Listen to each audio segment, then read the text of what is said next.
Hello everyone, I'm Grandmaster Priyadharshan Kannappan, and today we are at the round 9 of Delhi International Chess Open, and just one more round to go, and so it's a penultimate round. And today I'm joined by FIDE instructor Vivek Mohanraj, who will be helping me in the show, spotting great games and so that we can pick the right game at the right moment and analyze the critical variations in the games.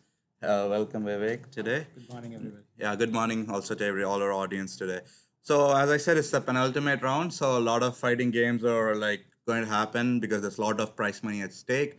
And I also talked to the chief arbiter, or actually Mr. Gopakumar. I think he's deputy chief arbiter, and he gave me a list of people who are fighting for the norms. So some of our audience may be interested in knowing this. Two people have already made their norms. One is NR Vishal. He drew his game just now, I think like 10 minutes ago against Deepan and Ghosh, and he made a GM norm. So congrats to Vishak. And Nilesh Saha, he's playing his game, but irrespective of the result, he's going to make an IM norm. So congrats to him too.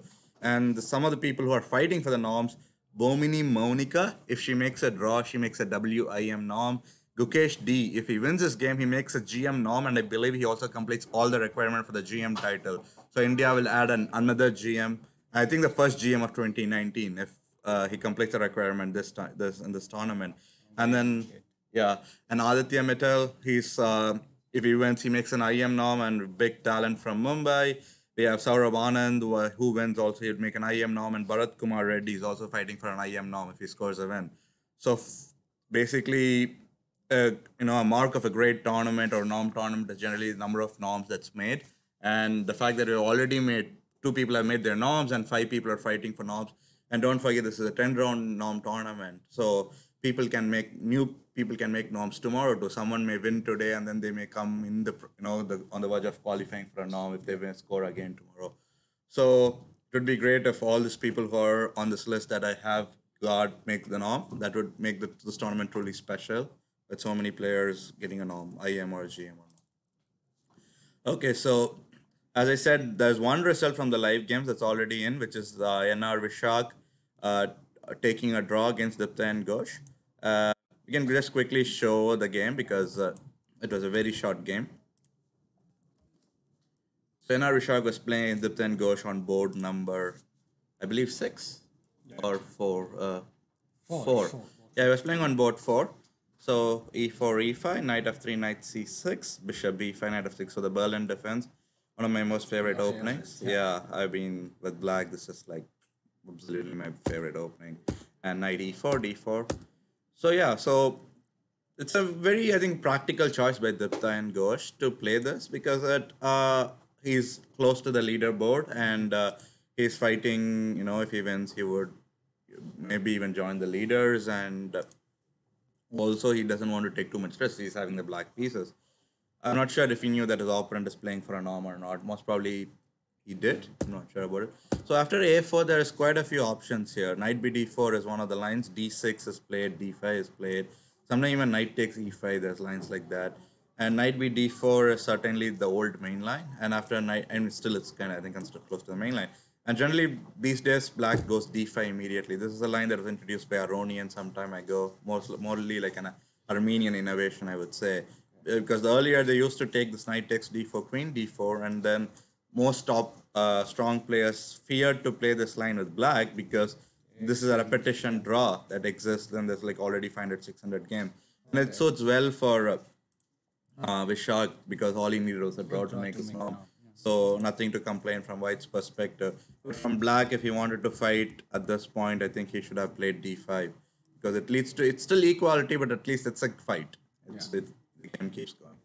And the problem here for Black, not to if he wants to avoid the draw, if he plays something like Bishop e7, the problem is Rook e1 or Bishop f4, and there's so much pressure. Bishop f4 is a strong motto. So this pawn is under attack, and then White can also go Rook e1 and pin the bishop. So and then if Bishop e6, you lose the b7 pawn. The c7, b7 pawn are pretty weak, so that's the problem for Black. And also, if you go Bishop e6, as I said, you just directly lose a pawn here.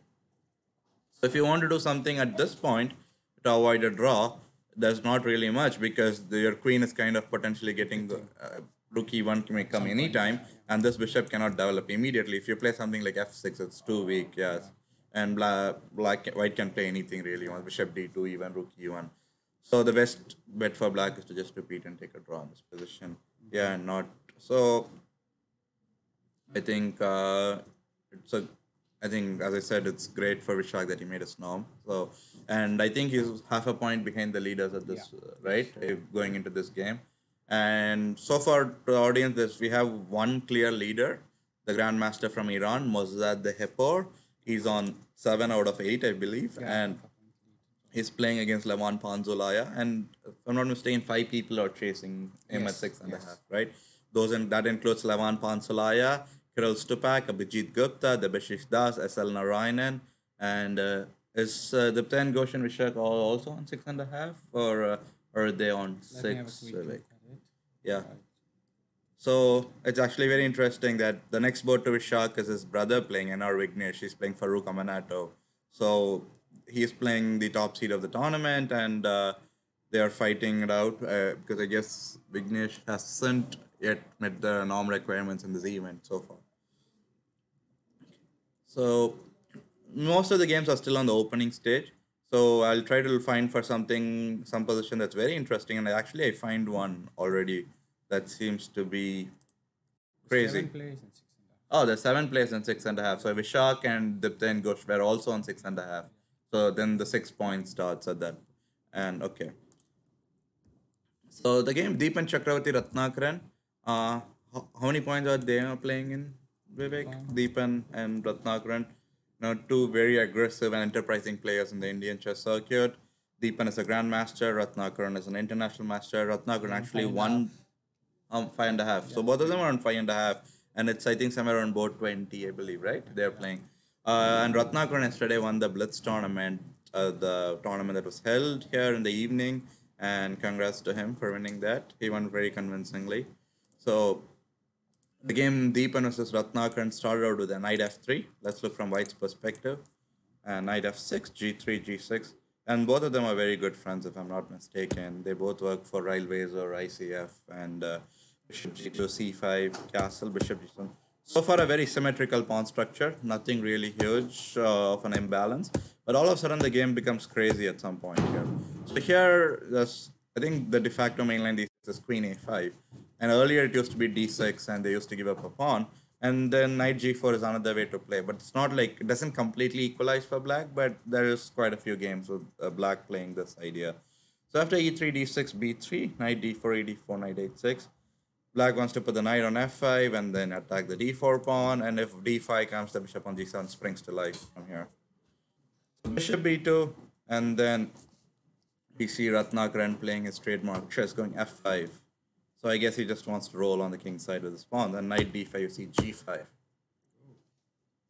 So Deepan correctly stops the attack with f4, because if he lets black play f4 and then bishop g4, f3, the bishop on g2 would be kind of very passive. So it's a very wise decision to play f4. Now, the question is, why did you push these 2 pawns forward? Because what are they doing? If you go g4, really there's no attack. White can even just put his knight on e3, maybe rook f2, rook d2, queen e2, and play on the d and e file. And this would, in the long term, this pawn would be a big weakness for black. The e7 pawn is backward, right? Yeah, e7 pawn is backward. This bishop is will be controlling this diagonal very powerfully. And this bishop was still not opened up because of this d4 pawn. So I think if white just slowly consolidates or just keeps playing improving moves, white will have a great position. And I don't really see a big attack for black. Even if after knight f7, let's say, if black does some... h5, h4? Yeah, if black has some plan like h5, h4, then what? The knight has to come to h5 to attack g3 pawn. Or even if it does, you can just go king f2 or queen e1 and defend the g3 pawn. So it's really not a that big of a deal to defend this attack. It's not... And white has good amount of pieces near his king to defend such an attack. In the meantime, white can himself break through in the center. If e6 or something, this pawn will be able to push d5 and exchange the dark squared bishops and, poke holes on the, literally all the squares near the king is a hole, big holes near the black skins. So, they actually played quite a few moves after f4, g4. Oh, for f4, he took g takes f4. He didn't play g4. So he played g takes f4, and then knight takes f4, knight g4, and then what did white do there? Knight g4, queen d2, e6. Okay, e6 makes the bishop on c8 so bad. It's like kind of tough to see how this bishop h3, knight f6, rook e1, rook a1, I believe. rook a1. Yeah, bringing the last piece into the game, and then knight e4. So black is sacrificing a pawn basically. And he took bishop in d4. Yeah. Okay, so bishop e4, d takes e4, and I believe rook e4, queen g5. So this is the live position we have on the board. And Deepan has 1 hour 20 minutes. Ratnakaran has 1 hour 22 minutes right now. And seems they're playing quite fast as well. I completely like White's position here. Like I would just maybe play queen g2, because if I go king h2, I need to be careful about e5. Yeah. There's a pin over here, and I may lose some, you know. But even actually, it's not really a pin. I think I can just give a check and take on e5. It's just deadly. Rook takes e5. King h8, rook e5 is game over. So in this position, after king h2, or even queen g2, but queen g2, I need to calculate what exactly happens after e5, like when the position opens, because d takes e5, d takes e5. Let's say I go knight d5. This would allow some moves like rook f1, and if queen f1, g3 is hanging. If I play king takes f1, I need to be careful about moves like bishop f5, followed by rook f5, bishop d3. So maybe a move like king h2 is better, so that the king is also moved, and e5 you have always this queen d5, so the position doesn't open up immediately. And if white puts his queen on e2 the next move, the e6 pawn falls. There's no way to defend it. So let's say if something like bishop d7 is played, and I go queen e2, rook e8. I would play this position any day with white. I mean, one pawn up, and there's no way black can put bishop c6, because they always have this d5 break at any time. And even though my king looks a bit weak, I don't think black would be able to exploit it in any like immediate terms, and I can even go rook e1 if I want. At the first sight, when I saw giving the bishop on g2, it seems it's not so great. But now when you talk about it in detail, you can see there's nothing wrong in that. Giving the g2 bishop. Eventually, with double bishop, black likes to open up the position, but it seems like if black opens, white is getting the advantage here. Yeah, white has his own share of counterplay, because black has exposed his king too much. White's king is comparatively safer. There's 2 pawns next to the white king. But you can't say the same about black's king, right? The g8. And worst case, I mean, at any point, I think white may just have queen g4 and trade queens off if he's feeling very unsafe about his, king or something like that. So black is the one who... I think this is an opening that hasn't really gone well for Ratnakaran, but Ratnakaran was also called India's Mihail Tal for his attacking abilities. And but I know, as a matter of fact, he generally thrives on these positions. He loves to play complex positions. Actually, sometimes he even says that he likes to play slightly worse positions, because he's like, then the only way up from there is to get better. He cannot go further worse from there. So still, certainly there will be a big fight in this game, and we'll definitely keep an eye on this game. And I think this will be a decisive result. I don't know in whose favor. Interesting option for white, right? Something like queen e2, knight h5, queen g4, rook g4, something like that. Oh yeah, that is also possible. But I think if we go queen e2 on move 21, the g3 pawn hangs, right? Yeah, after Actually, that may not be a bad idea in itself. You can even give that pawn, because you can go king h1 and threaten to go rook g1 and take on g7. So even taking the g3 pawn may be some sort of poisoned pawn at this point. But queen e2, then you have to, but there may be moves like e5, which you need to be careful about, because d5, bishop e5. Now bishop takes e5, rook e5, and now queen g3 check. But yeah, you can just go queen g2 next, and the queen's off, and have an extra pawn. Yeah, so certainly I think any move here is very tempting for white, and let's see how this game develops from here. So let's go to the next game. And do you see any interesting game or results coming up, Vivek, on any of the boards?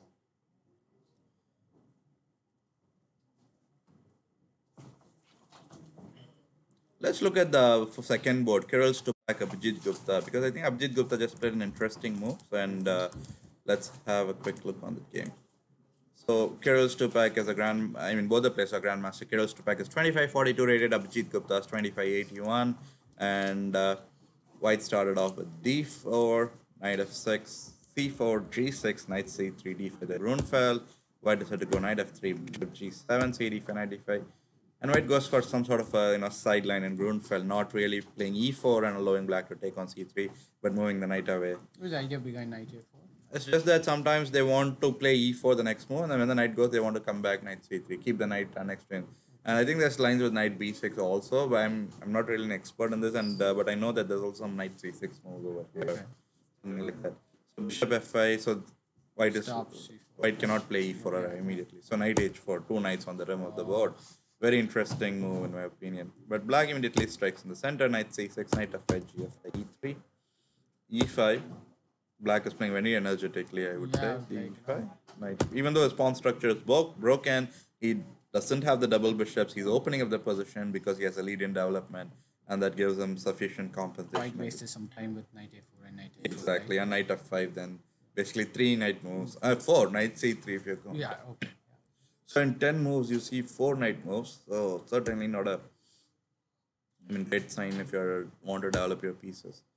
Castle bishop e9, you see energetic pawn sack b5 is coming on the board. The point is if bishop takes b5, there is rook b8, and yeah, so there's a pin, and I don't know how white can get out of this pin at this point. So if queen takes b5, let's see. I think maybe black might be still considering rook b8 because there's really no good squares for the queen. I think the only squares are this, right? For the queen. You go knight a6 is not something like knight b4. I mean, if you go queen a5, there's always knight b4 or knight c6 kind of problem. Two knights in the center are monsters, right? Doing a great job controlling. Yeah, here they are. Yeah, here they can jump to either side of the board. And if queen a6, there's knight b4, and then the square is the problem. Knight c2 check is coming.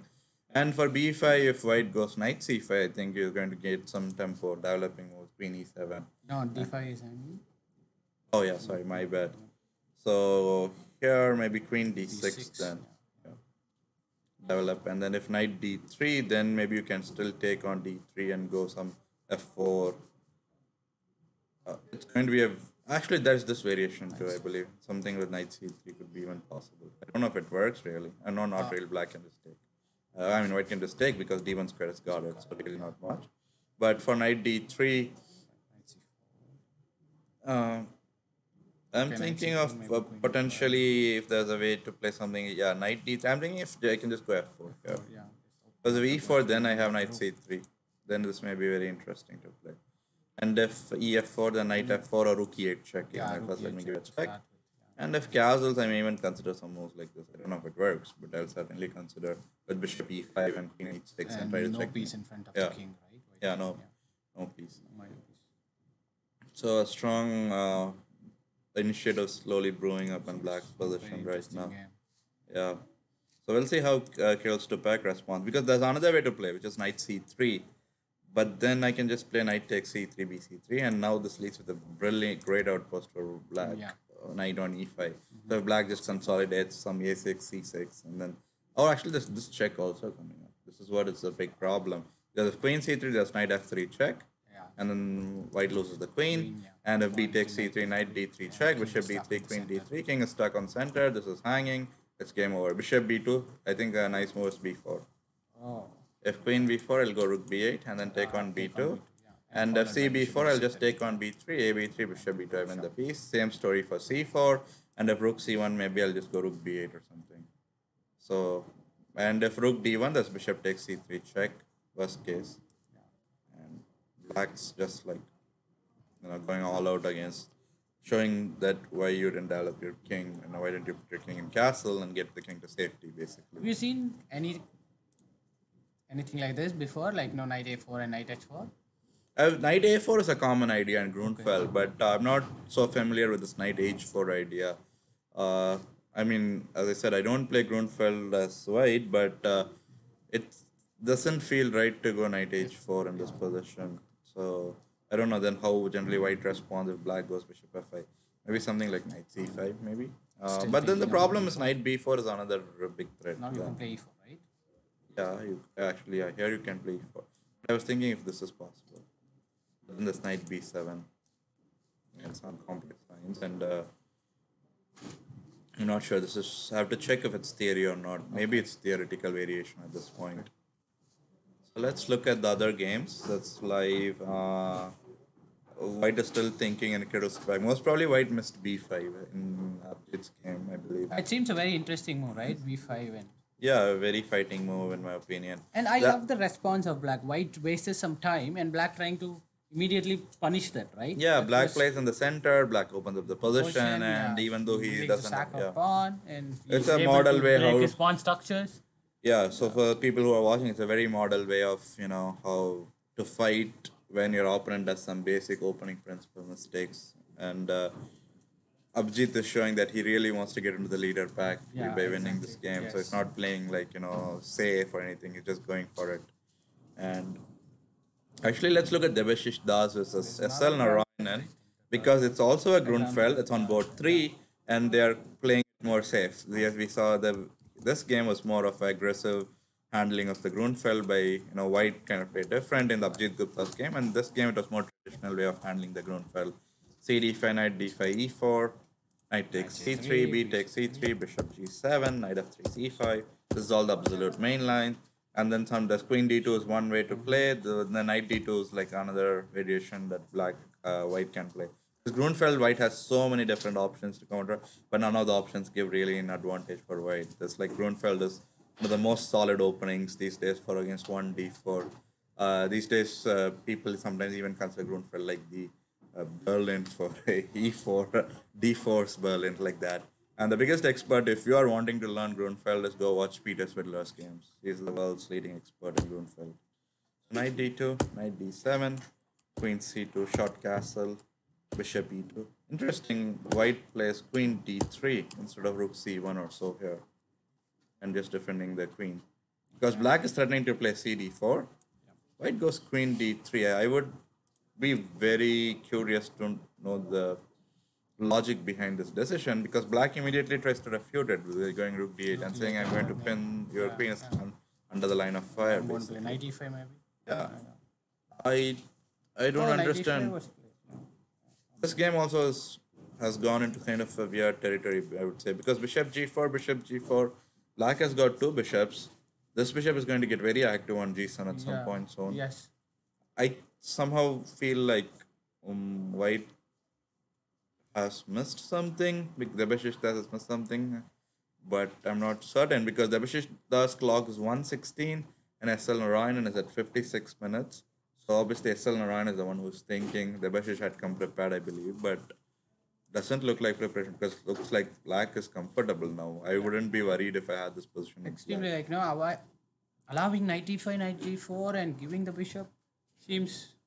Yeah, because right? The moment if one way for white to blunt the g7 bishop is by going e5, but then this bishop would come to d5 this way, and then after cd4, if the bishop lands on d5, this bishop is too strong. It's the just light squares are extremely weak. Yeah, it's controlling everything, and black would just go some queen c8, queen g4 kind of maneuver and try to hit on g2 pawn.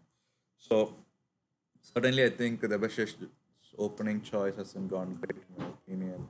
And Devish is generally a very well prepared player, so it would be great to know what, or if he's after the game, if he wants to share his thoughts, we'll definitely get him on camera and ask what he thought about it, where his opening preparation ended in this game. Okay, so we can go to some other games. So we have basically talked about the second board, third board, and I think we'll just quickly show the first board, even though nothing exciting has happened so far. They are still in some sort of theoretical phase, trying to develop their pieces, without no big action. So knight f3, knight f6, g3, g6, and what did black play? Sorry, white play on move 3? B3. B3. Okay, double fianchetto. Double fianchetto. So in this game, white is Levan Pansolaya, 2597, Grandmaster from Georgia, and black is Masood from Iran with a rating of 2517. So interesting. Leading with half point. Yeah, he's leading. Black pieces has 7 points and white is on 6.5. So if white is really ambitious and wants to win the tournament, white has to try to go all out and beat this player. But white decides to play it safe. Play a very sane opening. Not going crazy or anything at the start. Double fianchetto and then bishop g2, d5, c4. Interesting. Black went knight c6 because generally c6 is like Slav kind of structures known for its solid position. but instead black decides to go knight c6 and d3. So this is becoming like some sort of a Sicilian it's heading towards, I would say, or how to hedgehog. I mean, not really a hedgehog, but it's a there is similarities to Sicilian, reversed Sicilian here. I can see some similarity, even though the bishop has exchanged on c1 with the f5 bishop. I don't see anything really bad for black at this point. White went queen c2. I actually think black has come out of the opening in a very good manner. Lot of space. And the only thing I would be careful if I was having the black pieces is white goes queen b2 and threatens some rook takes c6 exchange sack and pick up the pawn on e5. Yeah, black king looks. Yeah, the only problem is the dark squares. If that problem can be fixed without much issues, black should come out of this opening phase without big problem. Because the idea is another is queen b2, knight c4 and pile up some pressure, or queen b2, rook c5 and pile up some pressure on the e5 pawn. So e5 pawn and d5, these two squares, I'm pretty sure is going to play a very key role in this game. If black manages to do, let's see, if for queen c2 it's black's turn, and both sides, by the way, have the same exact time, 1 hour 5 minutes on the clock. And I've seen in one of the videos of Dream Room where RBR discusses about you can exchange sack or sack a pawn to play on the colors. That's exactly what you told, right? Queen b2 and rook c6. Yeah, because I'm going to play on the dark squares, basically. That's true. And so let's say for queen c2, if something like bishop e6, let's say I play bishop e6, queen b2, and if I go bishop f7, oh no, maybe not bishop f7, and let's say rook. But I need to be also, if I'm playing white, I need to be just double check if this queen f6 pin does not. Because after f4, there may be some moves like knight e3. So here, let's say knight dc4 or knight df3. I think knight df3 makes more sense because knight dc4 may lead to knight b6. But the knight d4 has its own advantage. It defends the queen on b2. And it's an outpost, right? Yeah, if you go knight b6, I can take care.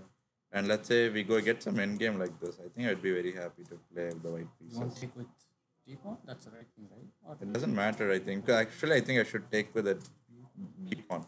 Anyway, I take on c6 and win the one of the rows. Because if I take with the b-pawn, I was concerned maybe the one reason would be rook b8, but even that still works.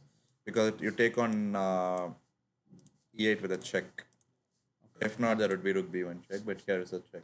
So, and going rook f b8 wouldn't make any sense because the rook bishop is still defending the h1 square.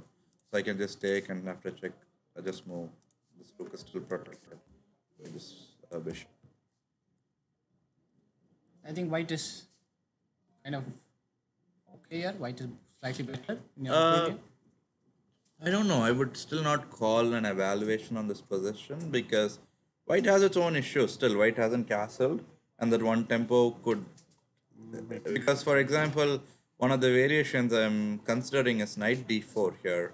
Although I'm not sure if it really works, knight d4, e4, because it's almost like queen c4 attacking, and I can go knight c3 if I want to, and But here again, there is this possibility for an exchange sack, and now you see, right? This completely this like, and then if the white bishop managed to come here, then this could also be a problem. So the king safety is an issue here. Queen f6, right? Because of c7 pawn. You can still play because after here you have rook e7 and then queen c1. And then this pawn is anyway a big problem. So maybe black can go something like bishop d7, threatening to go rook c8, followed by bishop c6. So certainly this would be an unclear position. And I think I would try to get my knight c4 and e3. Because I would try to block this view on the e5. Yeah, it's leading up to an exciting position. Currently, it's I think in 2-3 moves based on how black responds this position. Also, there's another very interesting move here, g5. Oh, but this fails for knight takes g5. Maybe not, because there's knight db4, and then I take with knight. So knight g5, so if queen b2, I can go g4. So now I reduce the pressure on this pawn by pushing the knight away. The knight goes to h4 or something. It looks scary. Yeah, but then I also get knight d4. My knight jumps forward. This is a way black could be fighting, because e3 there's moves like knight b4 even. So this is a very sharp variation that certainly, as I said, this is a critical moment in the game right now, what they have. And based on how Black responds, Black, if he wants to fight it out, like most like play like G5, or he wants to play something more positional. So he has quite a bit of options right now.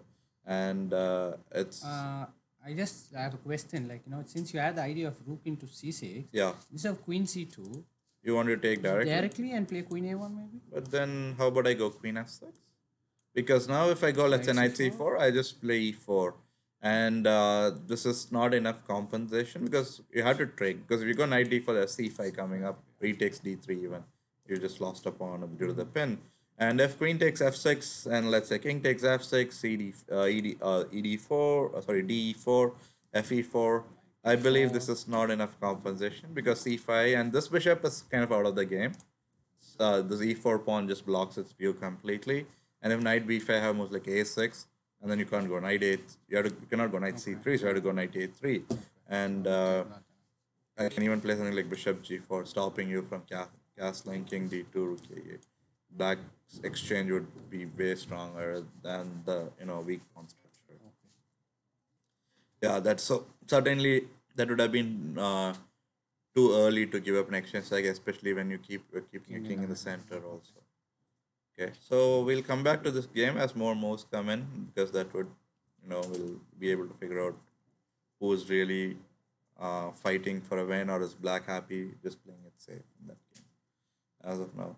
And I see an interesting maneuver in Arjun Eragai's versus Zumev Marat's game. I think this is board 8, I believe. And Zumev Marat is a grandmaster from Uzbekistan, I believe. And I played him long ago. And I think I played him in Commonwealth Championship 2010 or 9. That was also in New Delhi.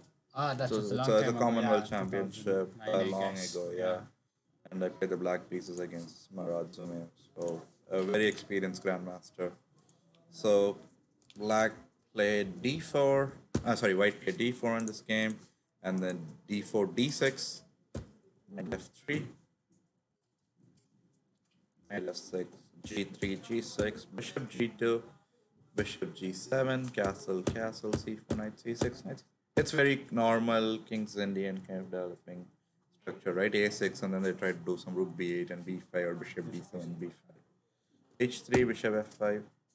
So black is provoking white to go g4. If not, the plan is to go knight e4 and exchange this knight so that this bishop gets good control of this h8 a1 diagonal. g4, bishop d7, e4, e5. So this is kind of gotten back to normal King's Indian position because now we have the e5 on the board. Bishop e3, h5, g5, and knight g4. This is a maneuver that caught my attention when I was seeing the live games. And so what really black is threatening is obviously is trying to take on e3. And I think if the if this bishop falls on e3, black should have a very fine position because then all the dark squares would be weak at some point when you play f6. And also it would be a double pawn, which doesn't help the g2 bishop. I still not figured yet what if you take it. Just h takes g4. And then wherever the knight moves, you just take on d4. And you lose one this or the other. And white would be a pawn down because black picked up a pawn on g4 and I just picked up the second pawn on d4. So let's say if d5, gf3, dc6 would be fg2 because you cannot take on d7 because the rook is hanging here first. So here if you play d5, g takes f3, bishop f3, knight e5, and then white's king is very weak. You have to go something like bishop e2 because c4 is hanging. Then I can play moves like bishop h3 and queen c8 and so on. And certainly black's position is way more easy to play because white has overextended in my opinion at this point. So it's a very nice tactic played by black, knight g4. So let's see how well white can respond. Yeah, quick question here. Do you think when white played g5, you saw the move knight g4 for black? Yeah, I think most likely he saw it after he played bishop e3. Most probably he didn't realize knight g4 when he played bishop e3, but when black responded h5, I think white would have saw it. But he doesn't have an option here. Because after g5, I'll take knight h5. This is also, knight f4 is coming. This is a dream position for black. So most probably this is when he played bishop e3, he didn't realize. He thought I'm just developing a piece, but the also the problem is you can't go d5 here, right? Knight Yeah, d4, d4. Yeah. knight takes d4, Yeah. ed4, queen d4, knight Knight, g4. knight g4. Yeah. It's a very standard plan for black in the King's Indian. So maybe his idea was to play bishop e3 to play d5 the next move, so that then you'll have bishop takes d4. d4. Yeah. But after bishop e3, black had this h5 move here, and yeah, here you don't even have it because here you can just even maybe this works. ef6, gf3. Oh, it doesn't No, because your no. queen Yeah. you take with a check. Yeah. This doesn't work. So for d5, black can still I think just play. Let's see what can black do here. Because now I could go g5. I mean, so Yeah, it's a because slightly you don't better have- version. yeah, Knight you g4. don't have So g5. why don't I do this variation then? Yeah, I think they Or played they h just g4, took- h g4, yeah, right? Yeah, g4. Yeah, I don't understand why it did not go into this because this seems to be a slightly better version of this same line playing d5 And the knight doesn't have a decent square. yeah.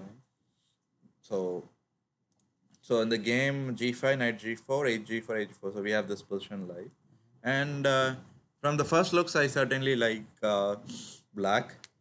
I think this g5 pawn could become a problem. And if d5, g takes f3, queen f3, we have to see what happens. Knight d4, and you don't even have queen h3 and try to do some checkmate on h7, like develop an attack checkmate. Maybe you can go queen g3. This is something, but then there's moves like b5, Yeah, I want to threatening play to b4. knight e2 Yeah. at some point. And I think black is doing great because white needs 1, f3, king f2, second move, rook h1, third move, queen h2, fourth move, fifth move to deliver a mate. Even White- then, once I move the rook, there's no mate. Yeah, for you me. just go rook e8 and king f8. Yeah, Then yeah. this bishop on g7 is good enough to stop the whole the move, attack. yeah. And the problem you see is this bishop on e3 cannot join the attack coming The pawn h6. and d5. Yeah. Yeah. So certainly black is doing good here, and we'll certainly come back to this game also. Priyadharshan, and one more question, grandmasters do come to game with a lot of preparation, right? Yes. And do you think it was played on the over the board, like bishop e3, h5, or these kind of things maybe can be missed in preparation? It's I mean, I don't really know the repertoire of these two players, what they normally play, but the problem what happens is most of the time the lines that you prepare before the round, like 90% of the time in my opinion doesn't come on the board. Okay. So but the funny thing what happens is, let's say I prepare for opponent tomorrow, that preparation will come like maybe like 1 month later, Okay, or even like sometimes years later, yeah? not few years later. Generally, it will come like 1 month later, 2 months later. So whatever you prepare would not come immediately, but the benefit of that work would be seen sometime soon. Even just revising that opening, quite a few times. So most of the times, preparing is to get that confidence that I'm all ready for this game, but that preparation would not come. But some line that you had prepared some time ago, most likely, would be coming up on the board. Actually, I see a very interesting idea in Ziaur Rahman look up each other's game. Even though it will never happen, I just want to show the viewers. I just saw this idea as I was seeing the game. So look up each other is playing black pieces against Ziaur Rahman, and I think somewhere on board 9 or 10. And as white played d4, knight f6, bishop g5. And I'll just show the idea, and then we can certainly come back to this game later on. Actually, why not? Let's see the whole game. So bishop g5, Trumpovsky. Ziaur Rahman is, is one of his favorite openings. Put bishop on f4 or g5 and play London or Trumpovsky. We saw a Trumpovsky earlier. It was the same player? Yeah, this was on against round one or Dipta. something, No, yeah. against Dipta and Ghosh. Yeah. He dropped the bishop on g5, the seventh move, Yeah. because of the c queen a5 check was coming. It was Same player. yeah. Ziaur Rahman was the one who made that very how to say it, unexpected blunder for someone very experienced like him. But occasionally it happens. Sometimes you lose your sense of risk because you're like, it's opening. How can I blunder anything? I mean, I have so much experience playing these openings, and all of a sudden you remove that, lower your sense of alertness on the board, and then all of a sudden something comes up. So bishop g5, d5. This d5 variation was kind of popularized after the Carlsen Karyakin World Championship match where the black played d5. Till then, the main line used to be knight e4. It's a very complex variation. But d5 these days is Even proven to. d6 is an option, right? Black can play anything here. G6 is there, E6 is E6, there, E4. C5 is there, D6 is there. But more or less now the absolute main line is D5 if black wants to equalize. If black wants to fight for a game, you have maybe knight E4 or C5. On this one, see like E6, E4, D5, E5, Sorry? H6 is a kind of Yeah, there variable, is right? Yeah, it's there used is to like be H6 D5? here is also a line. Okay. This is like the safer way to play. And then there is this line at C5, E5, H6. This is another way to play. But this is not that precise for black because white has some ways to get some slightly better positions. H6 is more convincing, closer to equality. White would take and then go knight c3, queen d2, long castle, f4, knight f3. It'll have more space for the two bishops that is given up for black. So for bishop g5, d5, e3, c5, this is the most challenging way for white to fight for something. If not, white has really nothing. Black would just go knight c6, knight e4, e6 and keep developing if not, if you don't break the pawn structure here. And gf6. So this is like the main line where the the opening debate is happening. But really, I've looked at this variation from black's perspective some time ago, and I feel black is very comfortable in these opening positions. I actually like this move c4 very much. Even there's a doubled pawn, but still the pawn looks together. Like you Yeah, want to black break can it, still short castle in some variation and feel safe. Black's king wouldn't feel. Generally, they like don't castle into open file or something. But here the king would feel very safe even if she short castle. Most likely, black sometimes may even just keep the king on e7 in these positions. And the king just feels very safe due to the dark squared bishop. So, as you can see, okay, he just went king f8, another safe square because of the lack of dark square bishop for white allows black to put his bishop, king on squares like e7, f8, and so on. And I actually really like black's position. This is a dream position. You have two bishops. You are like this is a huge X-ray coming down the G file, and after rook fd1 f5 before bishop d6 bishop e2. Because the line I was just thinking in my mind, even though it will never happen, is this variation when I saw this. If takes, he cannot take knight h2 because of rook g2, and then queen takes h2. Even though it will never happen because after bishop e2, queen c7, rook ac1, I think white may even just go king h1 if he wants. And then wherever the queen goes, knight f1, queen d6, you can go knight f1 and pick up the bishop. So, but this is just a tactic that can occur in certain positions, not here. I don't know if they played any additional moves in this game. After I think the position, the last move we have on board is 14 bishop e2, right? In this game. This is game number 8 or 9? I think this is somewhere near the top of this board is. Let me find out. So I think board number 7, I believe. Yeah. 7, is it right? Yes. Yeah. So what was played after 14 bishop e2? Queen e7. Oh, so he went queen because I said queen c7 is just may work but doesn't work. Queen e7. And a3. Yeah. So black kings is safer than white black king is way safer than the white king. There's no way. And I think most probably what black will do is the only thing black's concern right now is if he goes knight d7, this bishop a6. Okay. So I think he'll first play a5. Provoke b5. So this also gives you an outpost here for the knight. So knight d7, maybe knight c5 or knight f6, knight e4. So I'm expecting a5 on the board. Let's see what. But what about the file?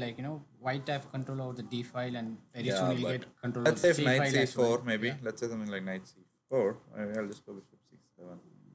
And so the knight came to the c file, and you got the d file, but that has blocked the access of the c file now. And something like knight c5. But first of all, you're dropping a pawn. You have to be careful about this. So you have to clearly move the queen away or something. But this, then I can go knight d7. I want knight f6. And the moment you go knight c4, you also have to realize that you have removed one of the defenders of this knight. So after knight c4, the only piece that defends the knight on f3 is bishop e2. So if somehow you can distract this bishop, bishop f3 would come with big f. And don't forget, there's always moves like rook takes g2 and queen g5 Yeah, check that's yeah. coming up anytime. And certainly, black has so many interesting sacrifices and ideas that black is going to have a lot of fun in this game, in my opinion. And white has to be very careful. So another fighting game. So far, we have seen a All, lot of yeah. no, because it's a lot of money is at stake with just one more round to go. If players don't win this game, they'll certainly like lag way behind the leaderboard, and then it would be very tough to win. To be Because honest, I was expecting there'll be a lot of draws, penultimate round. People doesn't take risk. This is what the initial thought I had when I came here, but it seems the other way around. Like everyone are or falling for that. or we may have some sort of a bias because we have picked up the interesting games only so far. Maybe. Of the 30 games, we have kind of cherry picked the Yeah, interesting ones, maybe. and Yeah. we haven't covered all the 30 games yet. So you may see some very actually one there's one board that we have already seen a result on, I think, board 28. S Tipsy one. Prasanna lost to Praveen Tipse. Let's see that game. A result in like 1.5 hours since the game started. That's a I looked at this game earlier and it looked like nothing knight much f3. symmetrical So white construction. knight f3, knight f6. c4 was played by white. g6, knight c3. So king's Indian. Very good opening choice when there's a huge rating, difference between both colors because it creates imbalanced positions. But as you see, white did not want the imbalance. White just took and white decided to go for the Oh, end game. this is not so fun.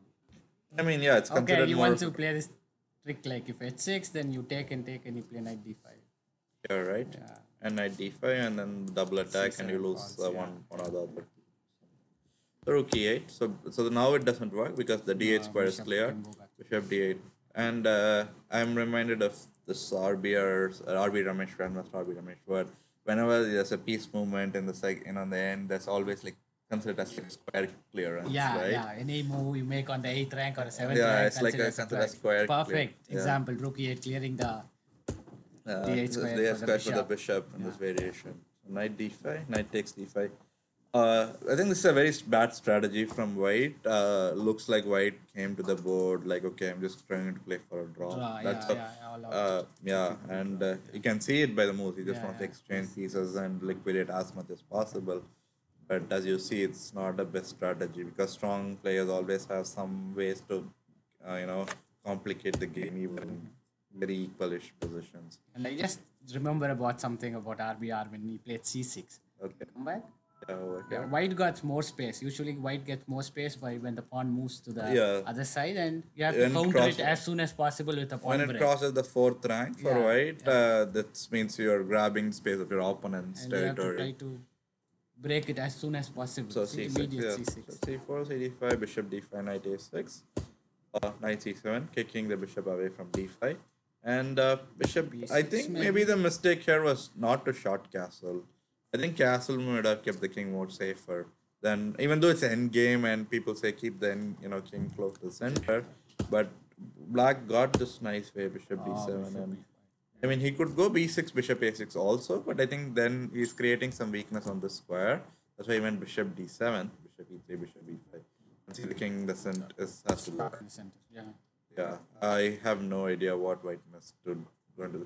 Maybe he could have played bishop c4, but maybe he was worried of moves like bishop c6. Maybe, but then there's always knight d2, so I'm not sure why white did not go bishop Yeah, c4 and when you he want to should play have. rook d1 as soon as possible. Yeah, just stopping bishop b5 check seems to be a better way. Yeah, because you just lost one tempo and lost your Yeah, castling rights cashing also. rates. Yes, exactly. Knight e6, rook c1, knight f4. It's game over basically. Rook e5. Brilliant move. Knight f7. So for the viewers, if knight f7, just rook takes e4. Not bishop f7. So knight f7, rook takes e4 c4. check, king d2, and then maybe you can just move your king away. King f8. Because this knight d6, you have rook d4 check. And or yeah, I can't give a rook d8 check yet Because because knight the is knight on is still f7. there. But also, I could give this check additional if I want to throw in a check before I go king. But I would not do it. I think because here the problem is white can try to distract this bishop with a4 or something, but still has rook takes b2. Yeah. Not really much to it. Yeah. Anyway, with this line Looks white's position is very bad.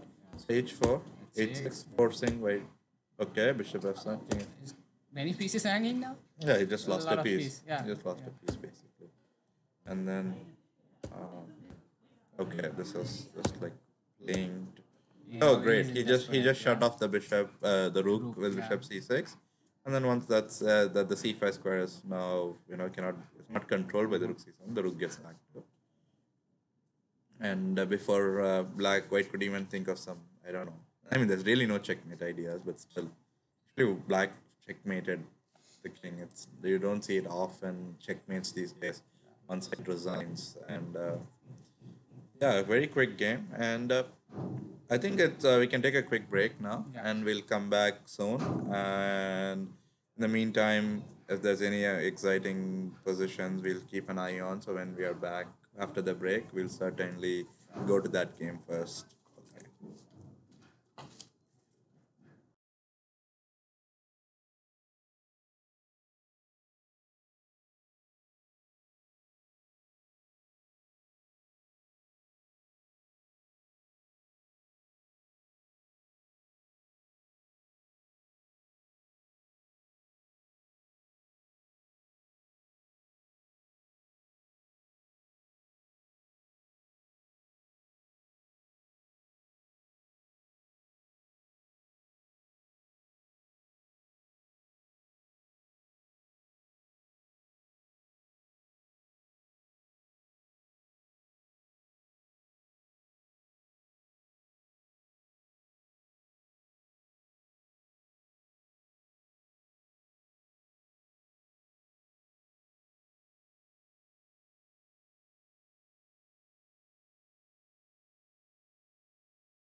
Welcome back, everyone, to the round 9 commentary of the Delhi International Chess Tournament. And this is the penultimate round of the A category, and a lot of exciting games. We've already talked for quite a bit of time. And I'm Grandmaster Priyadharshan Kannappan, and Vivek Mohanraj is joining me. Welcome back, everyone.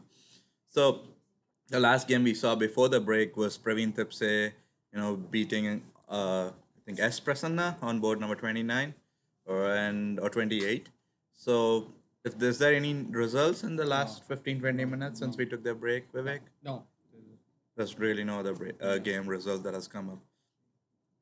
Let's look at the Deepan versus Ratnakaran's game because that was, I think, the first game we looked the other day, or first or second game, and I was telling that this game is going to be very decisive because both players are known for their enterprising play, and they lived up to that, the billing that they are players who play for the initiative and fight it out every game. So I think we left that game somewhere around, no, not this one, Bishop G7, sorry, G3, G6, Bishop G2, C5. Yeah, here's the game. Castle, Bishop G7. Sorry. So here we have the game. And I think we left at this point when Black played Queen G5, and White followed it up with. Can you update me on the most? Queen E2, but I think White played King H2 in the game too. number? It's I think somewhere around 12 or 13 board. Yeah, White played Queen G5. Yeah, I got it. Okay, actually White played Rook E1, I believe. 21. We are on mode 20. Queen G. Some Technical difficulties, I guess. Yes. Okay, knight f3, knight f6, g3. So I will pull up the game on my own screen. g3, g6, bishop g2, c5. So yeah, here queen g5, king h2. Okay, let me keep going then. Queen g5, White played rook e1 on mode 21. Okay, we are facing some technical difficulties, so we'll be live in a minute or two. Just.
So there are some technical difficulties in Vivek's laptop, so he'll be joining us in a few minutes. In the meantime, I'll update you on this game. So rook e4, queen g5 was played, and White played 21st move was rook e1, and Black responded with queen d. No, I think that's a transmission error. So I see the same move quite a few times. Okay, so king h2 was played actually. King h2, b5. So Vivek is actually joining us back. I think his issue got resolved. So king h2, b5, bishop a3. So as expected, White did go king h2 in this game. We were thinking quite a few variations, so like rook. I think queen e2 was one, queen d2 was one, but he decided to go king h2 right? and b5. So Black is trying to generate counter play on the b7 h1 by playing bishop b7.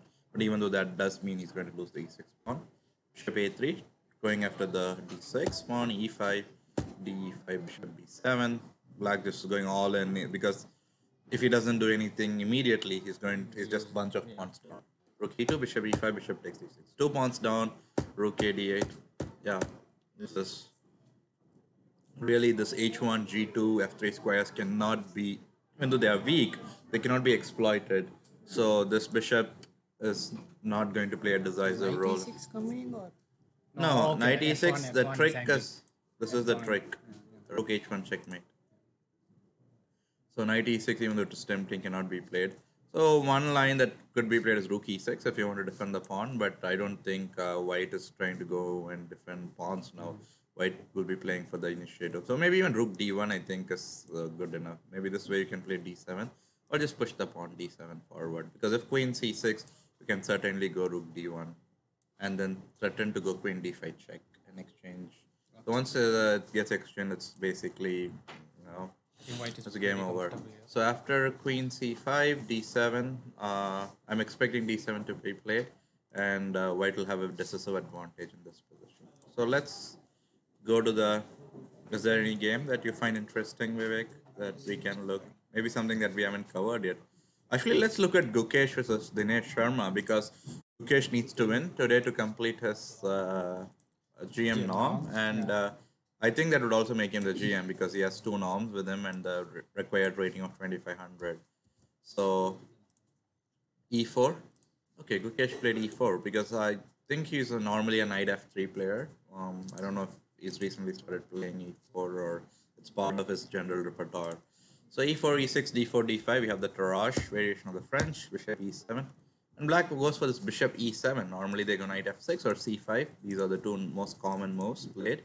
But black decides to go bishop e7. So white rightfully kind of say to drawback principle, like you go bishop e7, the drawback, or it's like I don't know, it's not really drawback. Yeah, actually it does fall because the drawback that you didn't put your knight on f6 and go to d7. So I'm going to exploit the drawback of bishop e7, which is not developing the knight. Can you just give me an idea of like what is the idea behind bishop e7? Okay, so the idea of bishop e7 is sometimes it transposes to the normal line with knight gf3, knight f6, so and so on. But also it gives additional options for both sides. One of this is e5 for white, and the other one is he's just basically playing a waiting move. In certain lines, let's say if you go bishop d3, there's some lines with c5, dc5, knight d7, and so on. So this is actually a very interesting move that is recommended. Uh, it's a move order trick. So in certain lines it has its own flavor. It doesn't transpose to any, but high chances it will transpose to some existing like knight gf3, knight f6, e5, like this. Okay. But there's also independent variations with bishop d3 and c5 and so on. Lines with its own original. Now, after bishop e7, e5, where do you put the knight on? You want Yeah, to go for f6 break? the knight wouldn't get developed. So the e5, generally how this works is for e5, black will go c5, c3, knight c6, bishop d3. And if you take this pawn on d4, there's queen g4, and then there's a double attack. So back goes queen b6, and this knight df3. This variation was gives white like a very slight edge. I've played this myself with white against one of big experts in French, in my opinion. Bishop d4 check, you go king f1? Yeah, you just go king f1. Okay. And g3, king g2, and the knight goes to e2. And if knight takes d4, you lose the queen due to the standard trick with bishop b5 check. And that's why they go knight df3, because if you go knight gf3, this is a pawn sack variation. If you give a check, black just drops back with knight. So this is my way. This is the way I like to play this setup when they go bishop e7. I like to play e5 and play this knight df3. I myself have a very interesting game I played in 2014 with Grandmaster Conrad Holt from US on this variation. And then later on, there were quite a few games. I believe one very critical game in this variation was Grandmaster Sovesley versus Conrad Holt from 2015 US Chess League, and where white won very convincingly in that game. And it's a very model game if you want to look at how to play with white pieces in this position. So, c3, knight c6, and then I think, yeah, this is where we are. So knight h6. So black is okay if white takes on h6 and breaks his pawn structure, because in return, he basically gets control of all the dark squares once the bishop is gone. And rook g8, the rook gets active on g5. So white naturally does it, declines to take on h6 and goes knight e2.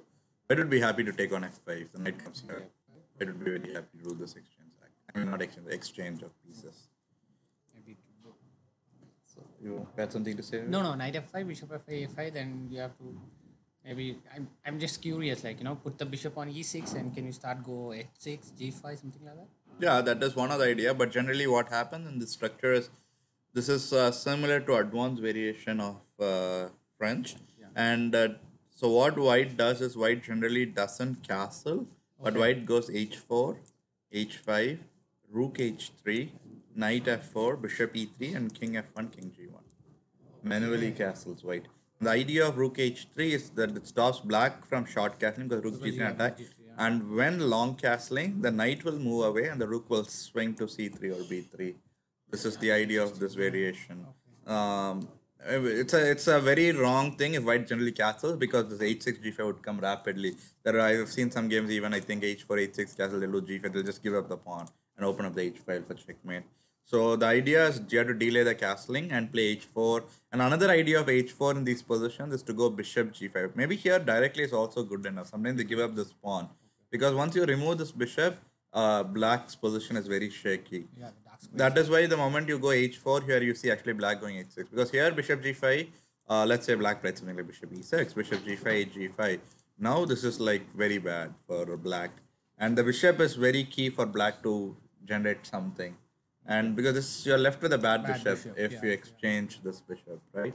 You need some active pieces. Yeah, that's why h6 is played in this position, and then you have this rook h3, rook g3, and a manual casting idea.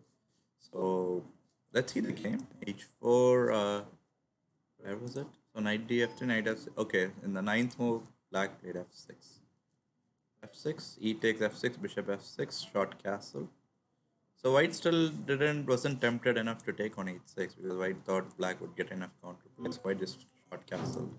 Knight f7, knight f4, knight takes d4, knight h5, knight takes f3, queen f3, bishop e5, bishop I absolutely love White's position right now. White's a pawn down, but I think great counterplay. And Gukesh has 21 minutes, and his opponent Dinesh Sharma has 59 minutes. And Dinesh Sharma is Indian international master.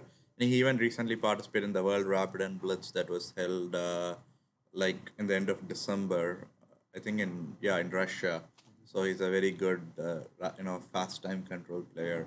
So if Gukesh falls into I think big time trouble, he may be in some trouble. And Gukesh, it's critical to remember that Gukesh has to win this game to get his GM norm. So he may be feeling some pressure to win. And the position looks fantastic because White just has Rook F1, Rook A D1. The plans are so easy. Going nowhere. Yeah, the king is going nowhere, and even like an idea like Rook F1 followed by Rook E5 is coming up soon, and just take on knight takes G7 check. And the queen cannot come to f6, so maybe let's say if the queen comes to g5, the problem is bishop e5 check, and you lose the piece, bishop d7, bishop d7, king d7, queen f7.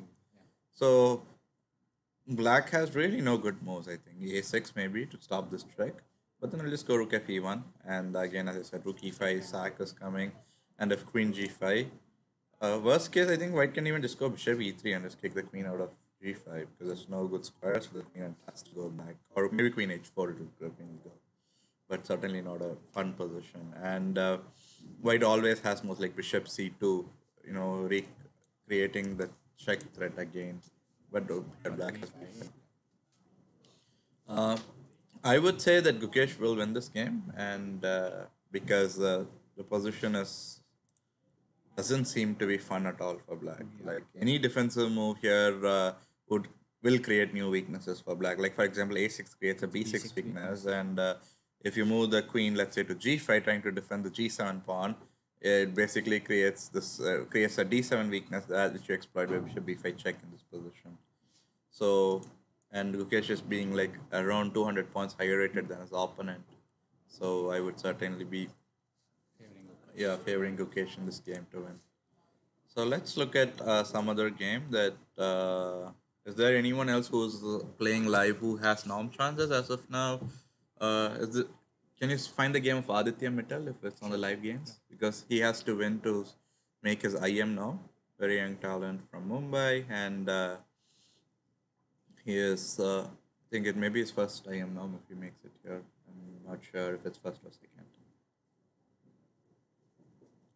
So in the meantime, I will also look for games that.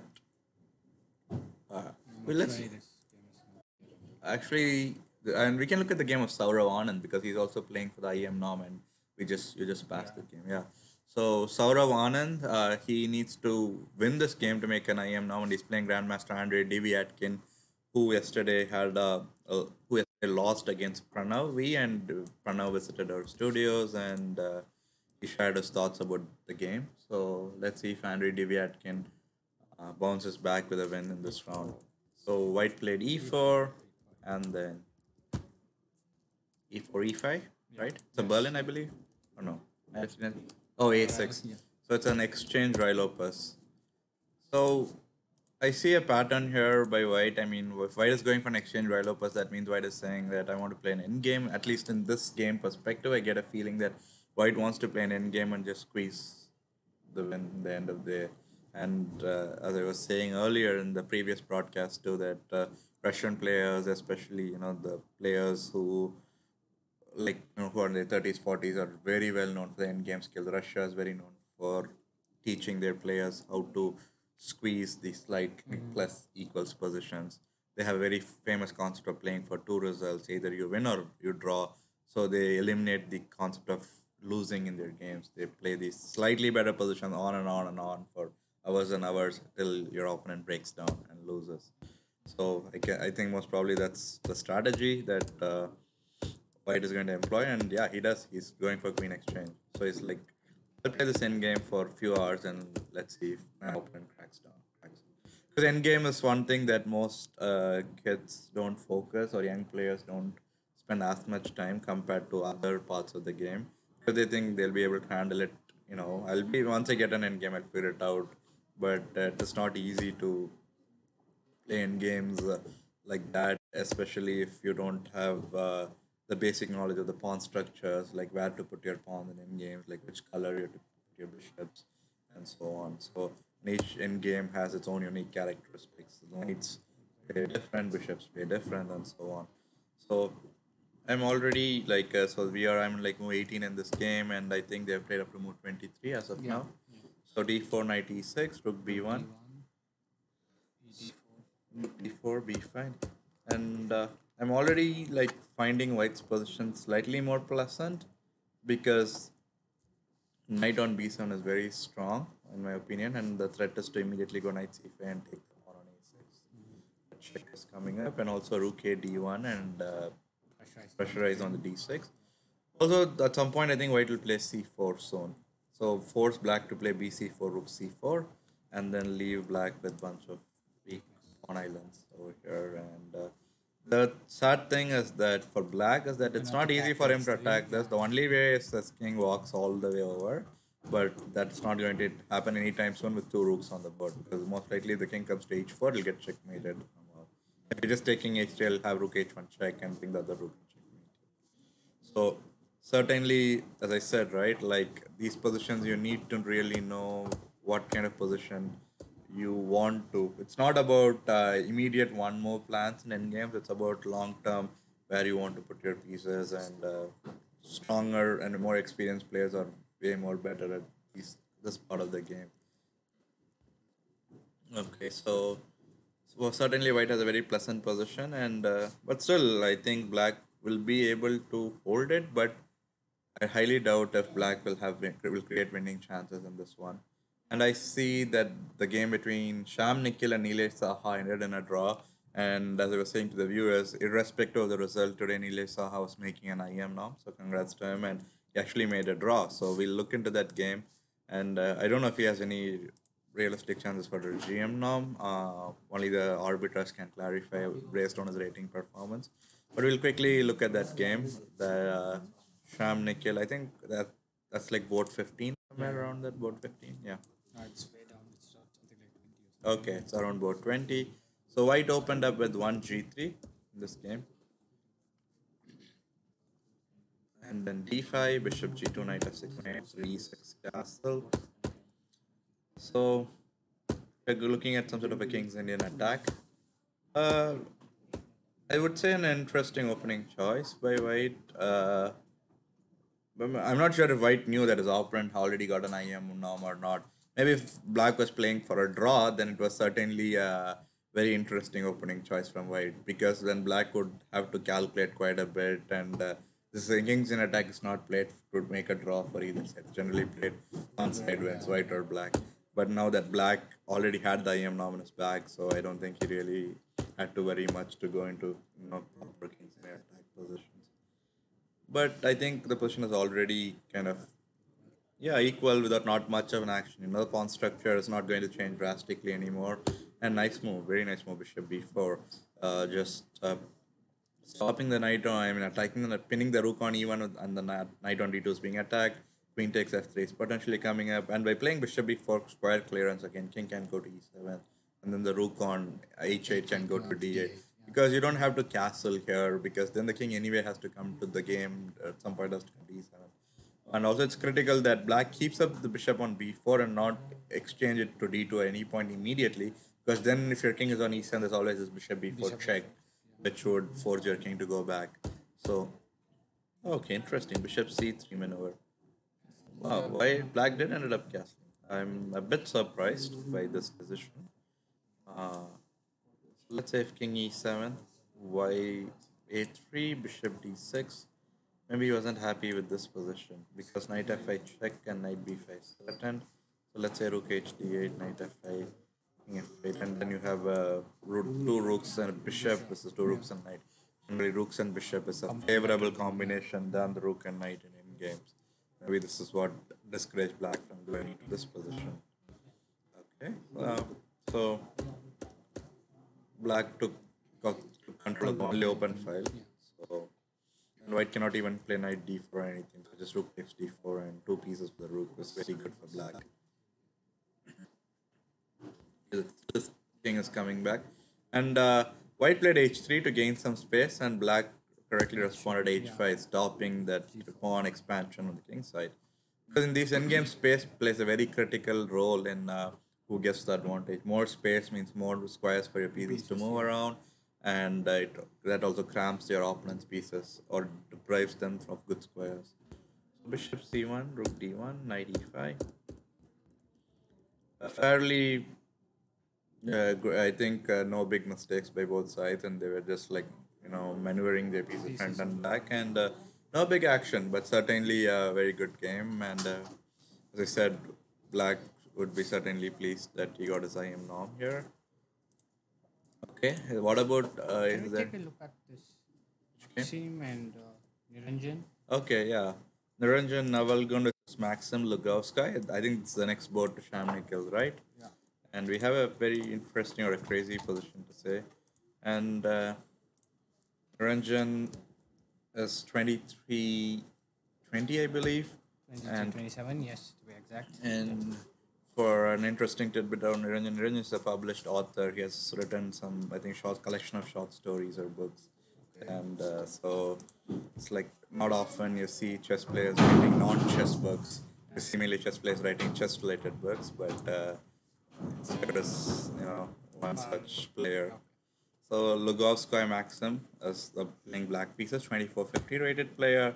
Knight f3, d5, d4, e6, e4, a6. So black wants to go offbeat and play, kind of confuse white, I believe. The one e3, if they go as dc4, basically this you have some sort of a queen's gambit accepted here, and white went for g3.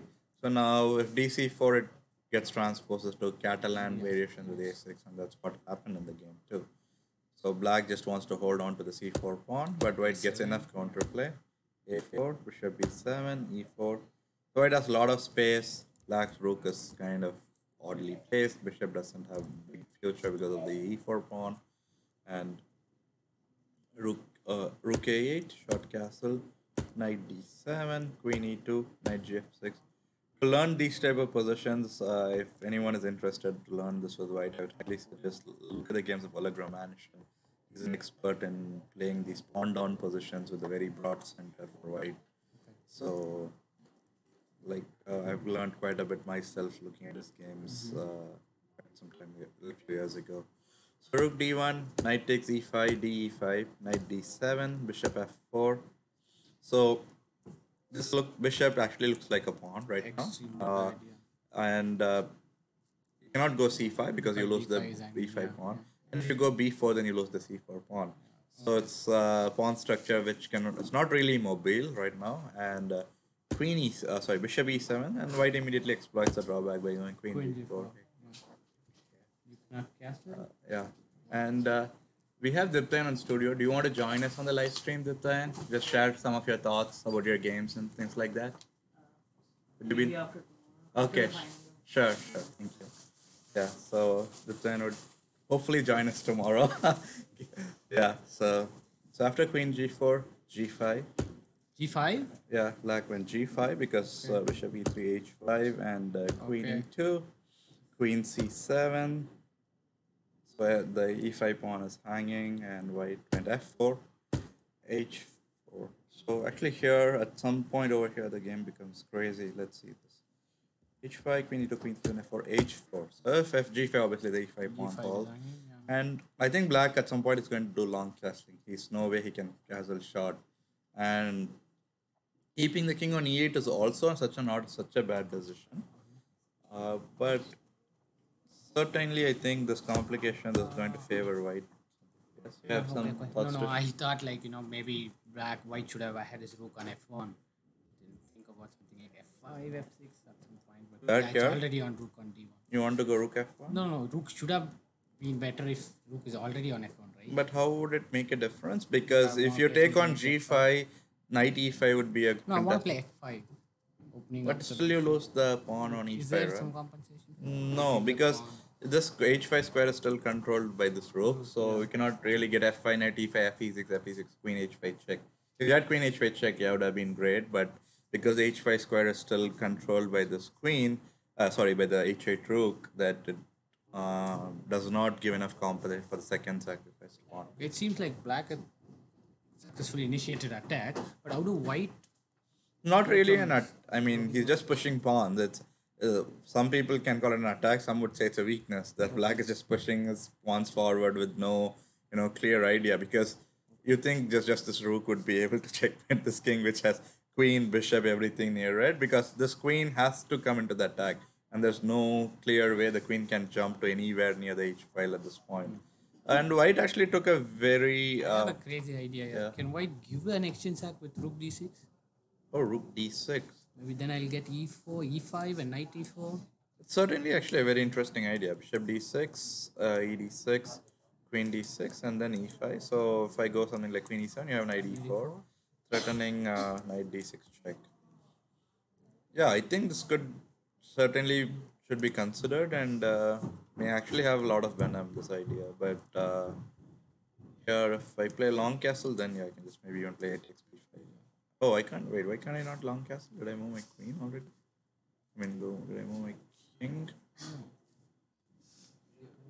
I don't think the king was ever moved, but for some reason,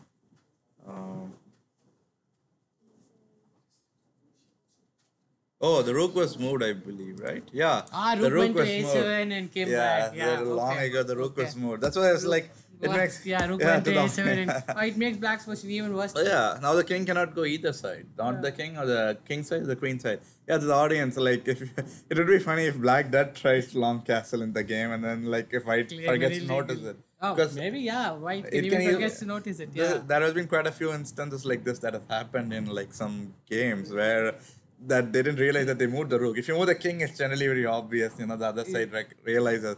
But generally the rook doesn't go somewhere and goes back to the starting position in the opening phase. And rook a7 did nothing and just went back to a8. Yeah. So here, then rook d6 actually is very powerful, I would say.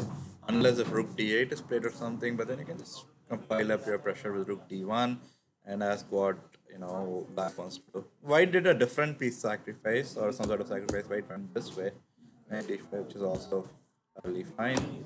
And after, so white didn't even care to take the g3 pawn. White's going straight up for the initiative of d6. But after, he has king f2, because if you go king h1, it's bishop g2 check. But you can still take the queen, and after here you can take e7 or so. I would certainly play white here, because as I said, the king cannot go either way. Even if it goes, it still would get checkmated. Yeah, very bad. So, but king f2 is way more. You're not even giving that opportunity to your opponent. And king c8. And did they get some new moves on the board, or white No, is still no. calculating after queen c? After, let's say, the most logical moves, d takes e7 here.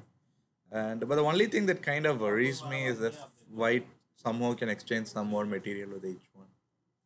Yeah, h1, rook h1, and rook h1, rook takes h1, and then king takes e7 in this position. Yeah. So this is one variation that could happen, and let's see if there's any other results on the top boards. And I think Abhijit Gupta's game has Second ended. board is a draw. Yeah. Yeah. It's a So draw. yeah, because I just saw Abhijit Gupta come near the studio and leave the studio. Okay. So yeah, Abhijit Gupta had taken. I think. Oh, this was a game which was very exciting, but then Yeah, I don't know what it was- exactly happened. That ended in 21 move draw. So let's look at that game before we go any further. D At b5, I think. D4 knight f6 C4. Yeah, we left somewhere around move b5. where did we leave in this game? I think b5 was the place where we stopped. Yeah, we left at b5, and what happened in the game after Queen b? into b5. So he took with the queen. Yeah. As I said, bishop takes to b5 would have been very Okay. bad. Yeah. Queen takes b5, rook b8. And queen a5. Okay, so We saw both a5. yeah, and we saw a6, queen yeah. a6. We said it was losing instantly. Queen a5, and then f4 or knight c6. What was played in the game? F4. F4, yeah. We were saying knight c6 is also an interesting way to play this position, but seems like he went with f4 here. Short castle. F takes e3, bishop e3, knight e3, f e3. Okay, now it's safe. So let's say if black had a better way to keep the initiative going in this position after queen a5. How about... maybe the point is I can't move my queen to g4 or something. The knight is hanging here. If I play something like this, black would play white, queen takes d5. So I have to go like something like knight c6, but then queen d2. Maybe now f4 if it's still white can still do short castle. That's always there. And if I go knight b4, it doesn't white can still short castle. So f4 castle, f takes e3, bishop e. Can you consider a move like f3 here, or it's just for black, too much? I guess. Bishop f3, which means you are going to take gf3. Let's say queen g5, king h1, queen h5, and if I go king g2, you have rook b6. Oh no, not rook b6, because rook b6 I can just take, and I don't think that's. Maybe I can try something like king h8 maybe, because bishop e5. Yeah, bishop e5 is also playable, and so maybe white would just go rook g1, then queen f3 go rook g2, and try to play bishop d2 and rook a g1. Yeah, well, if you want, you can repeat this and take a draw. This is one way to play, but I think this is certainly interesting variation, and or white can also just take with a g pawn instead of taking with a bishop, and go king h1, because this is now you just take d5, right? This is better way to wait. Can I do the same thing over here after queen h8? Oh, now they cannot because the knight has been moved. So that's a key difference. So that's what would have happened, I believe. G takes f3. Queen g5, king h1. Now black cannot go queen h5 because the d5 is hanging. Yeah. So white would have responded if f3. And white would be 2 pawns up, and then f4. If once f4 comes, white basically consolidates by putting his bishop on f3. That line. So fe3, bishop e3, knight e3, fe3, queen g5, king h1, queen takes e3, rook a1, queen d4. And I think they agreed to a draw after rook d1, right? b3, c6, And rook d1. So 4 pawns for each, and black's position is actually slightly worse because 4 isolated pawns. That's why to offer the draw, right? After Most the likely d1. white offered draw. I mean white has. I think white just felt like okay, in the end it'll still will end in a draw. Maybe something like queen e3 is what black had in mind. And an active queen, and it's opposite colored bishops. Most probably white would have thought, okay, if I may keep playing for another 50 moves, maybe get 1 pawn up in a queenless position, but opposite colored bishops, and it'll still end up in a draw. I would just take a draw, and as they were playing on board 2, right? I will just sit back, relax, and come tomorrow fresh to try my chance tomorrow instead of today. Okay, now let's look at the top board because certainly this is critical to the standings, right? If I think Black wins this game, basically of he's going to over. win this Yeah. tournament with no one able to catch him. He'll kind of get like close to 1 point lead to the field. So knight f3, knight f6, g3, g6, bishop g2. Uh, is the bishop no white played b3 on move 3. Okay, g3, g6, b3. And I think we left somewhere over. Queen c2. Yeah, we left at queen c2, and then what happened? Bishop e6. Okay, as we were expecting. And we were thinking something like queen b2. Yeah, but he played a3. A3. Interesting. So why white projected queen b2 would be a good question to ask. Maybe he was thinking queen f6, but I think we did consider queen. No, I think we didn't consider queen f6 the last time. But certainly, I'm not sure why didn't go queen b2, because queen b2, in my opinion, looks more logical, because a3 is like a move you would play to defend black from going to b4. Or okay, he had the idea himself to go b4, but still queen b2 looks more straightforward than playing a3, because already white is slightly behind in development, and playing moves like a3, b4 seems a tad slow, in my opinion. Queen f6, so black anyway responded to queen f6, b4, bishop f7, e4, knight b6, b5. So if knight d4, white would just take and I think just short castle, and then this bishop would come into life at some point, e5 or e5. Want to take on e4. Yeah, you don't knight want comes to e4 and black may try to do something with f4 at maybe, some point, yeah, something like this. But then certainly this pawn is hanging. No, That's the I problem. haven't. Yeah. Okay. Yeah, sorry. Like, not exactly about this question. Yeah. This kind of question, like come forward, like not f4. Okay. Knight d4. Yeah, here. Yeah. f4. Do you if black plays f4, do you consider moves like e5 and knight e4? Certainly, I mean, certainly that would be one consideration, because this bishop getting active is worth more than this pawn. But immediately here we have a tactical. But if not, let's say not in this situation, yeah, e5 would be a move I would consider, and I would analyze, give serious consideration to that move, and think the pros and cons before I make my decision. Because e5, if I don't play e5 immediately in a certain situation, knight may come to e5. If the knight comes to e5, then yeah, my bishop on g2 is like doomed. It's like very passive for literally the entire game. So I would have to push e5 at the right moment when I can get the maximum benefit of the pawn sacrifice. Black went knight d8, and then if queen c7, it's a blunder, would be rook c8, and you lose the rook on c1. So efi, gfi, castle, c6, a4, rook c8, queen b1. So I think we are over here, right, at this position right now. Rook takes c8, knight takes c8. I think it should be on the board anytime soon. I am not sure why black should be thinking of alternate ideas right now. And how is the clock situation in this game right now? Levan has 28 minutes. Okay. This is 24 minutes. Okay, so black has 24 minutes and white has 28 minutes. And the position is, I would say this b pawn may play a very critical role, because if, let's say, the queen gets exchanged and white managed to pick up this b7 pawn, still this b pawn is an outside, pass pawn over there, and this is a weak pawn for black. Oh, sorry, white. So black's position is favorable, and when knight d6 comes, the knight defends both the pawns, and the b5 pawn is playing a critical role of taking away the c4 square, and this f5 pawn is controlling the e4 square. So once the knight comes to d6, then black may go knight c6 and even go e4 and start pushing his pieces forward, and it would be a big problem for white. You think white cannot easily attack the e5 and f5 pawns, right? No, because you only way to attack is knight h4 and bishop h3.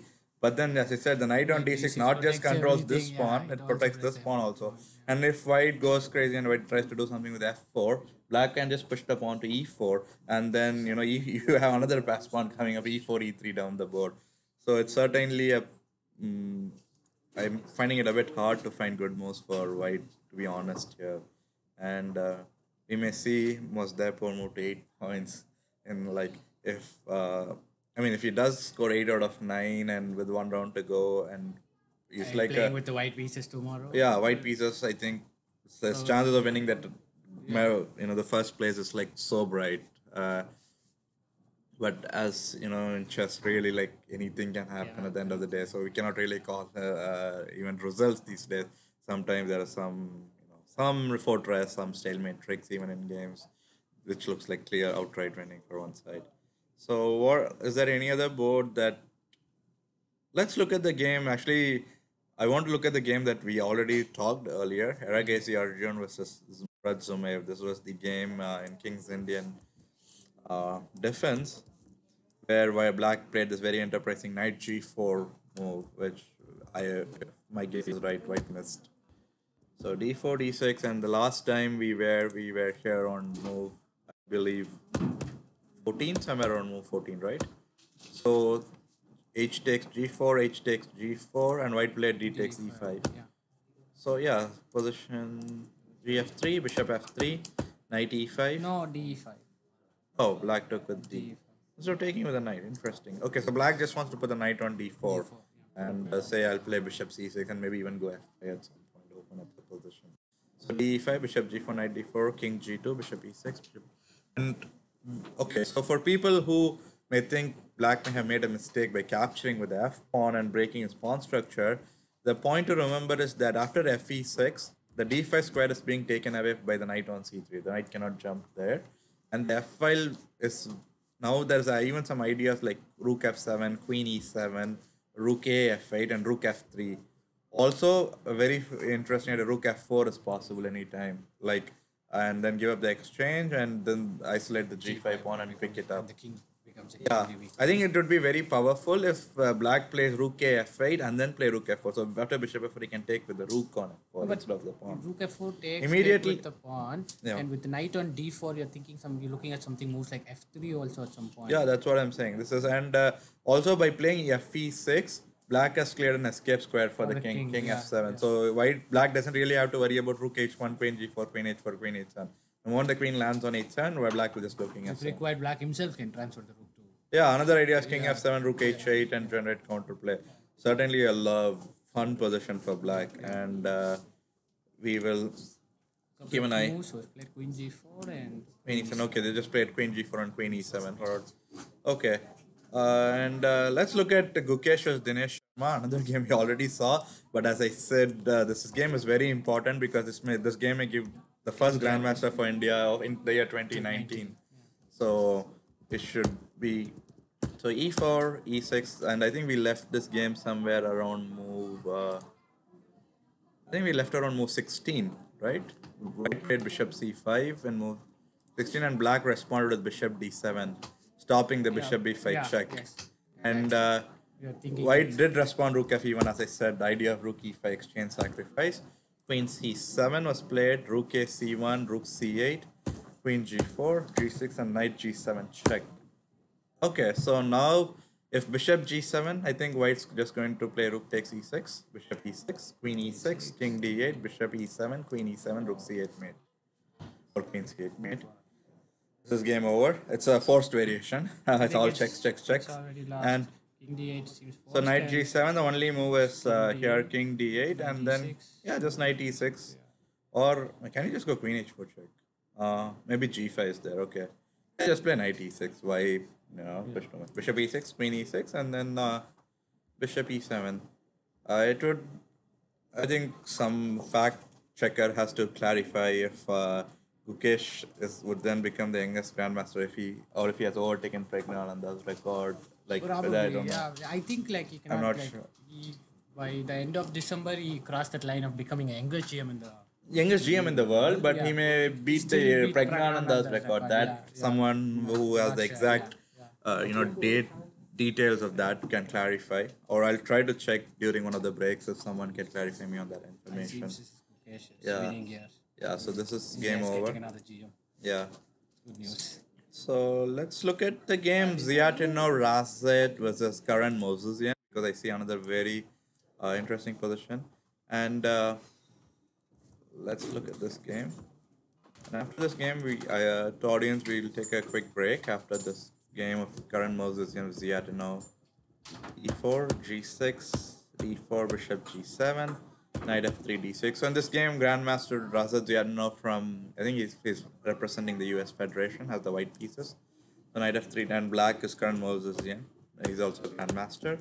So it started out like a very fairly normal. If black went knight b d7 e5 would have been a Philidor kind of position, but black decided to go e6, and the structure is, they call it the hippopotamus or something. This pawn structure, yeah, something like hippopotamus is what it's called, if I'm not mistaken.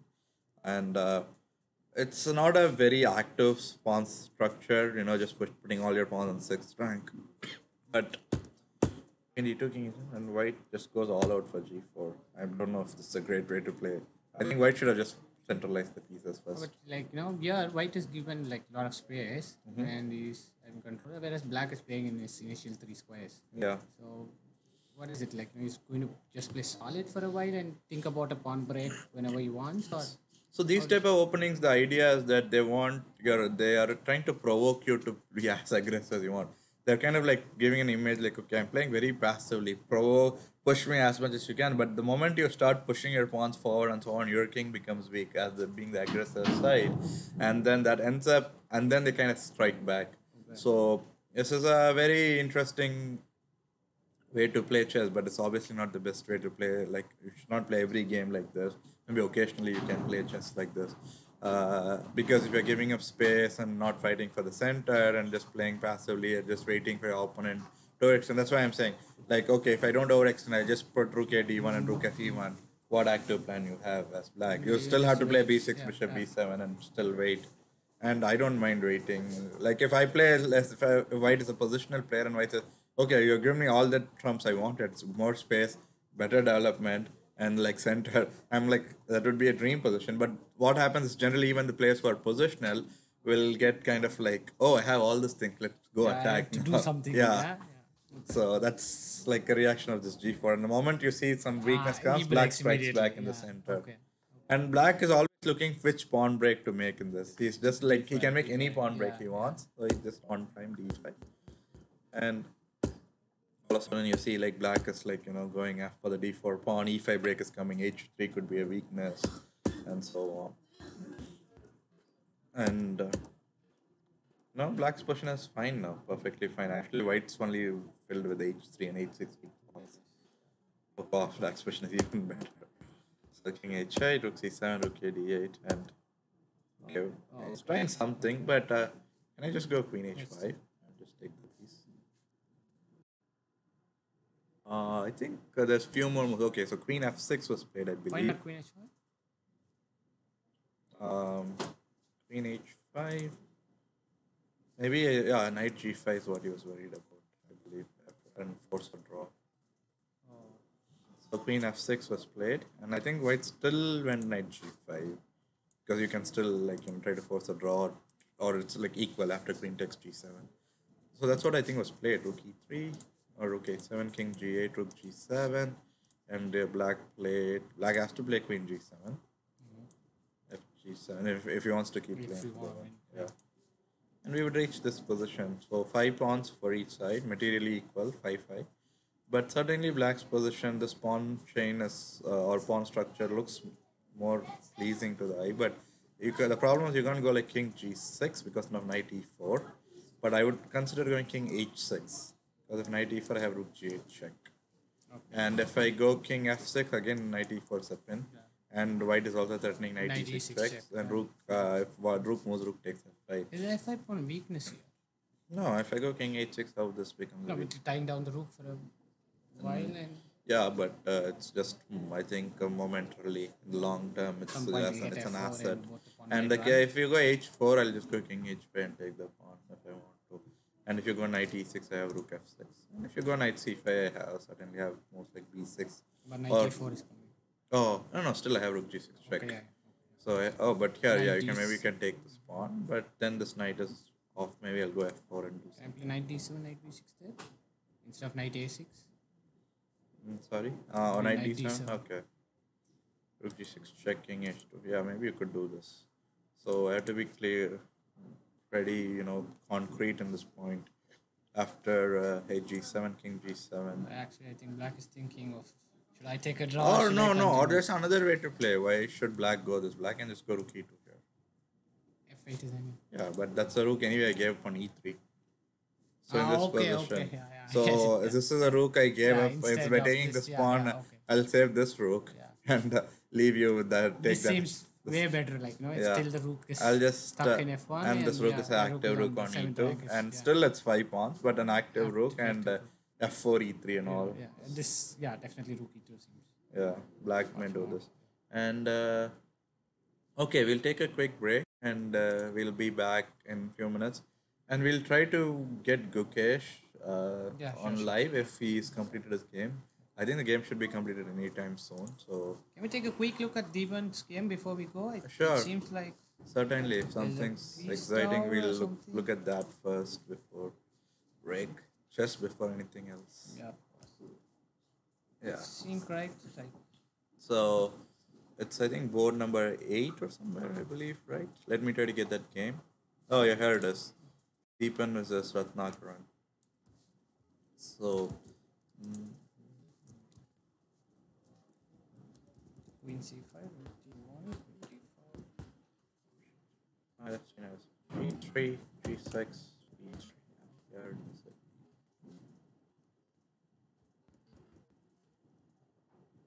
No, not this one. Want me to find the game? No, I think I have it here. Yeah, I have the game over here. And then We stopped somewhere we around. left around move 27, I believe, right? Queen C5. Yeah, yeah, yeah, exactly. And what did white do for Queen C5? Rook D1, I guess. Queen Yeah, C5. white played Rook D1 and black played Queen G5, right? Yeah, Queen. Oh no, maybe there's a transmission error out there. Mm.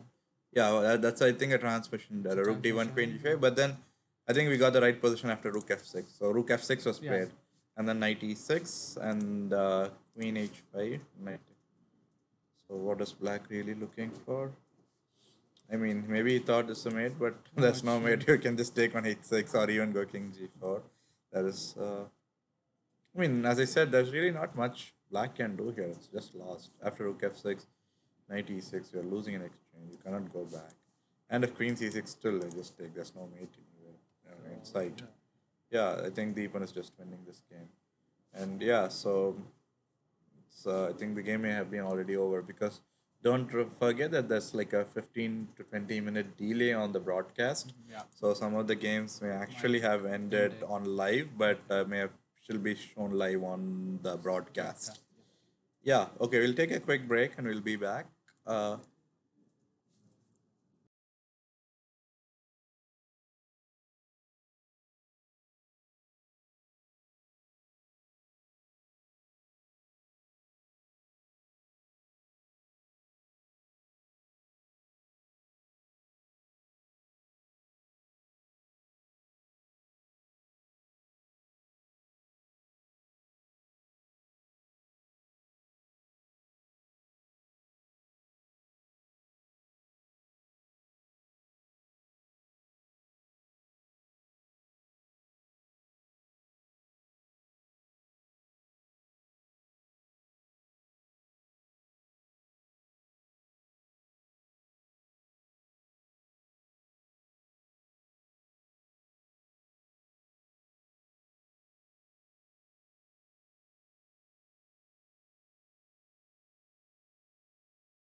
Welcome back, everyone, to the round 9 commentary from the Delhi Chess Open. And I'm Grandmaster Priyadharshan Kannappan, and we just got the official update that Gukesh has become the India's youngest Grandmaster and the first Grandmaster for India in 2019.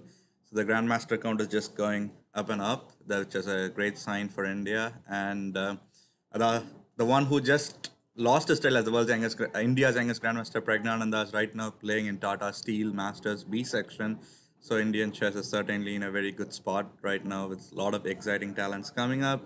And we are trying our best to get Gukesh on studio today. And if not, for sure, we'll get him tomorrow on the studio. And, he'll share his thoughts and things like, I think, critical points in this game and coaches who helped him on his journey and so on. So we are trying to bring him to the studio some point soon. So in the meantime, let's have a quick update of the games that's going on, games that may have been done in the last 15-20 minutes when we took the break. And as I expected, Deepan Chakravarti won his game against international master Ratnakaran. And then, as I said, Gukesh result is official. He beat IM Dinesh Sharma. And then NR Vignesh lost to Farooq Amanatov. So Farooq Amanatov was the top seed of this tournament, and he's still in striking distance from the leaders. And the top board game is still going on between Lavan Pansulaya and Masadepur Mazood. And let's look at the game between uh, Harsha Bharatakoti and Siva Mahadevan. This is, I think, board 14, somewhere around board 14. And seems to be a very interesting position in a game that we haven't covered up to this point. And both of them, Harsha Bharatakoti is a grandmaster and Siva is an international master from Tamil Nadu. And white plays c4, opened up with c4, and then knight f6, knight c3, e6, e4. Normally black plays d5 in this position. This is called the floor Mekenas attack. Then they go e5, d4, e takes f6, d takes e3, and there's like a lot of theory in this variation. But black decided to go e5 here, which is not such a popular move. So knight f3, knight c6, d4, bishop b4, d takes e4, knight e4, queen c2. I think there's some transmission error. So after queen c2, the move was knight takes c3, not knight f6 as in the live games. So knight takes c3, b takes c3, bishop e7, bishop d3. So white is going for the initiative basically. Even though the pawn structure is ruined, white is slightly ahead in development, and white has a good control of the center thanks to this e5 pawn. And the h7 pawn is hanging. White may take bishop takes h7 next move. So again, there's, I think, a small transmission error, and then black did not go bishop b4, but black played d6 here. After e takes d6, queen takes d6, castle.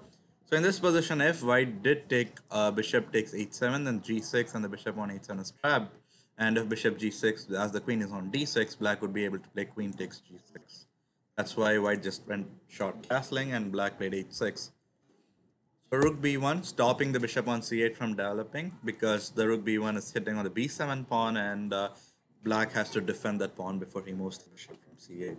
So short castle, bishop e4, rook b8, and a very nice move, rook lift, I would say, rook b5. So after this, the rook can swing to h5 and create threats on the black king, or also go rook d5. So from rook b1 in just 2 moves, the rook gets to like a very active position on b5 or d5, and I'm not sure how great of a move it is to play a6 and provoke the rook move, because anyway white intends to put his rook on b5 or h5 at some point soon. So a6 provoking it is not a great idea. I think black could have found a better useful move than playing a6, maybe something like bishop e6. But the problem with bishop e6, I believe, is that rook d1 and the queen gets trapped. So how about in this position maybe bishop f6, so that you clear the e7 square for the queen. And in case of rook d1, I can go queen e7. This is one possibility. But then this leads to bishop takes e6, b takes e6, rook takes b8. And white wins the rook. So maybe that's the reason why black is forced to play a6. Or maybe let's say knight e7. In this position. Oh, knight e7 is not possible because the bishop's on e7 still, sorry. My bad. And if knight d8, then we still have rook d1. And white's gaining literally white's bringing all his pieces into the board with the tempo in this position. So black went a6, rook d5, queen f6, rook e1, queen d6. I think this is another transmission error over here. So for rook e1, black played bishop e6, rook h5, bishop g4, rook d5, bishop e6. I think this game is filled with transmission. I see another transmission error because the moves are just being repeated front and back for 2-3 times, and that's certainly not what they played in the game, because it's just going rook h3 here would be an exchange blunder, I believe. Yeah. So I hope this is the right position. If it's not the right position, then certainly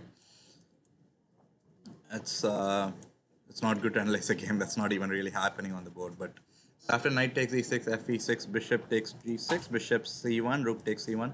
This is the position that's on the feed, and white has 7 minutes, black has 4 minutes, and certainly white's on the driver's seat because the h6 pawn is weak, and white is also a pawn up as of now, and the queen and bishop seems to be a very strong combination with the rook very greatly placed on h5, actively attacking h6, and also, having a huge influence on the fifth rank in this position. So this is one game where I think I can already kind of call the result, say white wins if this is the current position on the board. And then there's actually another result that just dropped in, which is Grandmaster P. Karthikeyan winning his game against Amir Maheb.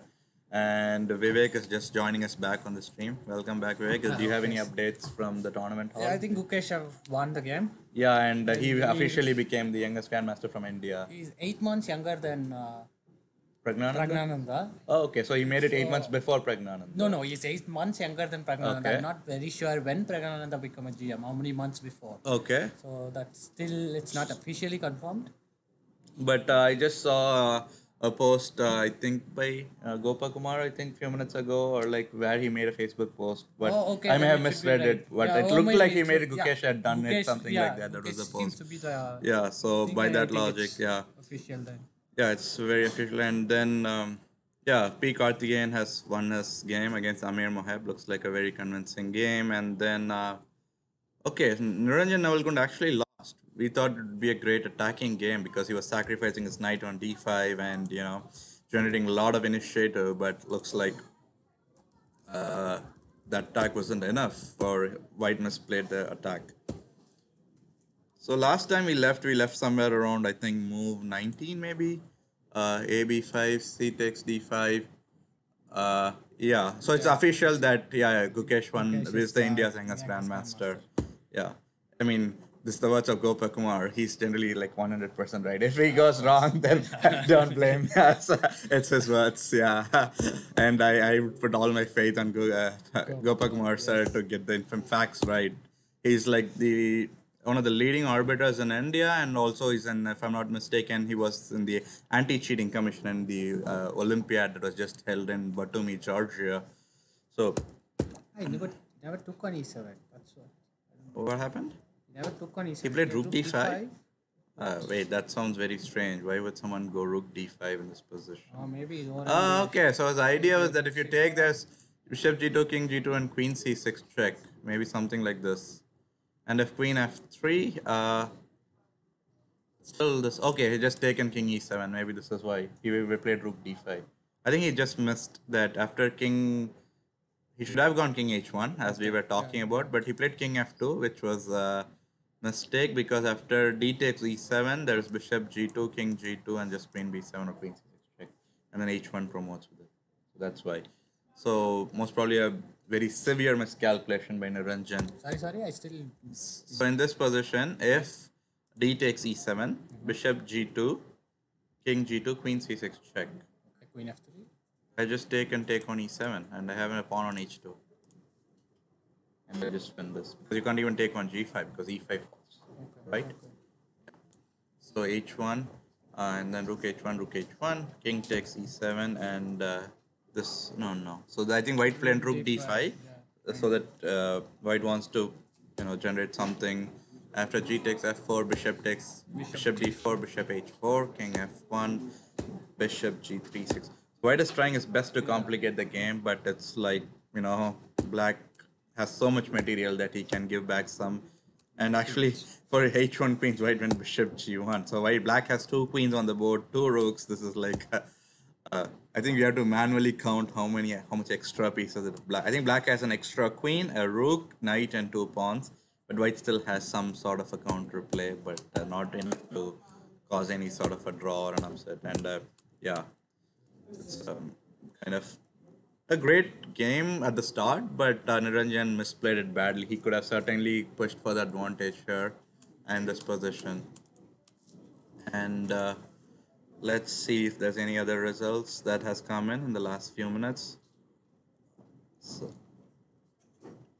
I think the top board game is still going on, Yeah. so we'll certainly come back to that at some point soon. And I have a question: was Farouk Aminato on 6 points before this game, and did he jump to 7, or was he playing on? No, was he on 6.5, or was he on 6 points? Minato was on 6 points. And so he goes to 7, but so he still not even cannot technically catch the leader because they were already playing on 6.5 with 7, but he still has a fair chance. If he wins tomorrow, he may go to 8 and may tie for first, or may win it outright, or some. There's still some technical possibilities to for him to win this tournament, but very remote. And looks like Zume Marat, maybe he just lost his queen in the game against Arjun Aragaisi. But that's a shocker because I was saying that White's having a not so good position out of the opening due to that knight g4 variation that Black played on move somewhere around move 12. So what happened in the game exactly is that after King G2, Bishop E6, F E6. So we left at this point, and I said I was very happy with Black's position. And actually, it went like how we expected. Queen E7, Rook F7 was played. And Queen G4, Queen E7, Rook A D1, Rook F7, Rook H1, and Queen B4. So I think Black went for some sort of pawn hunt. Yeah, but like I think you should focus more on the king side, right? Yeah, I should have Instead just of gone going Rook on H queen side, F8 yeah. and tried to do some Rook Rook H. F4. So if Queen H4, like gonna go. Oh, but maybe this is the problem. First give a check and then take.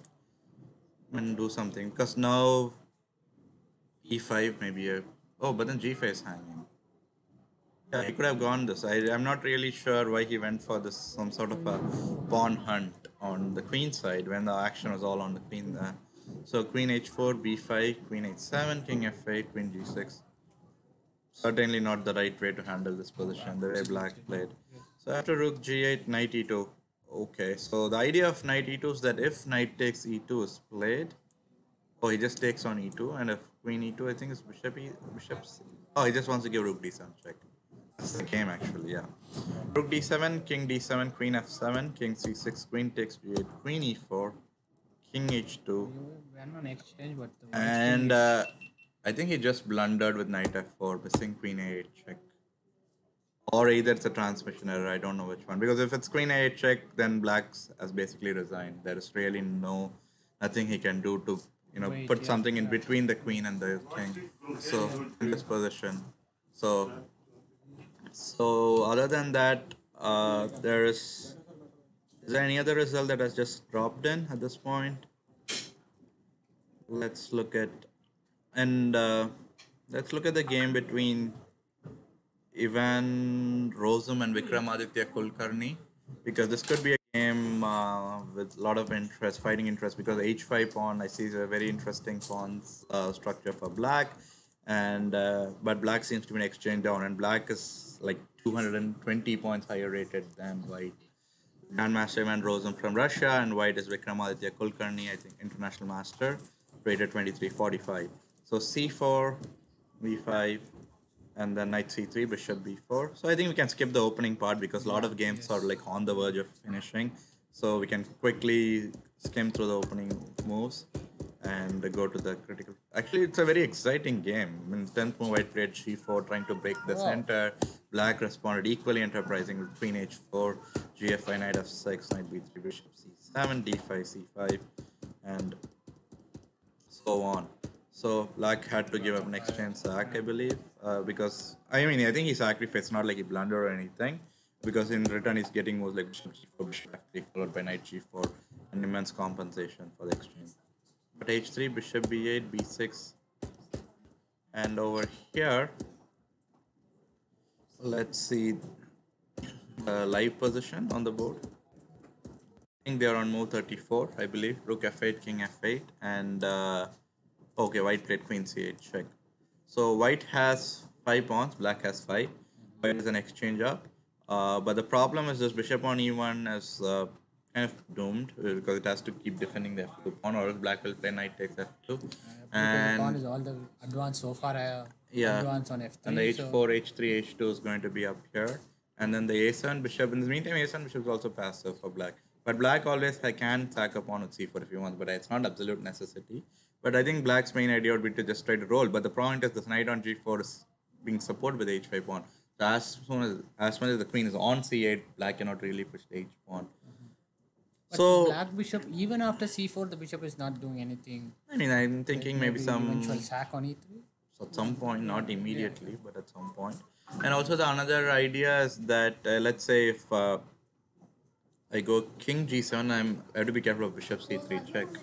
That is one. And if king f7, I have to be careful again. Also maybe some bishop c3. But no, bishop c3, then I can just take knight takes f2 here. But maybe something like king queen h8, and trying to come from here and give some checks and so on. So certainly, I think I would take white here because the white's king is safer, more material, and even though the pawn looks scary, I don't think till the queens are on the board, it's posing any real threat out there. So maybe black would have to try to play something like queen f6 and try to exchange the queens. But that I don't think. No, white is also having a. Yeah, white can also push a4, a5, check a6, so it's yeah. not really like a guaranteed thing. So maybe like queen h7 check, queen g7, queen takes g7, king g7, bishop c3 check. So something like this is would be in white's favor in my opinion. Okay, so it would be a massive upset. Actually, Ivan Rosen went queen e8. He didn't go queen, king f7 even. He just directly went for the queen exchange. So certainly it's looking like he's not the one who's better. If he's trying to exchange queens and exchange down position, then he has some outside chance of winning if white really goes wrong. But I don't think. Worst case, white can just force a draw now with queen c7 and queen c8 check repeat. This game doesn't really matter a lot for the absolute leader standings. I think it's still an interesting game because Ivan Rosen's one of the top seeds, and it's not having such a great tournament. I believe because as one of the top seeds, you should be somewhere in the top 5 both if you are dominating or playing very consistent in this event. And I think there's one game like board 7. Okay. Luca versus Okay. Sharma. It's interesting. Queen against rook, bishop, and knight. Okay. Okay, we will come to this game, but before that, another game just caught my attention, which is Saravanan Krishnan versus Alexander Pretke. This is also Alexander Pretke is also one of the top seeds in this tournament, also not doing that great like his expected performance level. So e4, c5, knight f3, knight c6. So this is a Rosolimo Sicilian, and white went c3, and we can just quickly play the first few moves of the game and reach. So here, as you can see, black got a pawn on f4, and black is playing g5, g4, and trying to create an attack on the king side. So suddenly, white's king started to run with king f1, king e1, but black is the one who is pushing, and black strikes in the center because he realizes the king is trying to hide in the center, so he breaks down that area also completely. And one big threat for white, black can play c4 next move, and then dc4, d takes e4, take the other pawn away around. So white wisely takes on ed5, knight d5. But now even some knight e3 checks are coming up potentially and opening up the f file also. So knight e1, bishop f6. Okay, so looks like so if taken, what happens is rook takes d2 check. Rook takes d2, knight takes d2, queen e2, king here, and maybe just take, or even I can take here. I believe I can here take here with a check, and then okay, he's here. Okay, we have Gukesh share with us on the studio, so yeah, you can join us here. Congratulations. Congratulations, and you can just come over.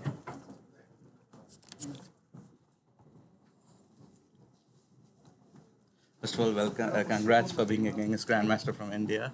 And yeah, so we were seeing your game today, and would you like to share some thoughts on like what went through your mind and when you realized you're completely winning the game today? Yeah, so you normally play knight f3, right? Yeah. Before the game, I was in a mood to go for something new. Okay. And you knew if you win, you were getting the GM title today, right? Okay, great. So e4, e6, d4, and so you prepared this whole line that you would play French.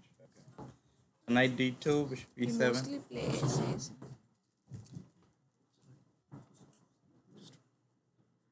Just one moment to the audience. We are just taking a quick break to set up something. And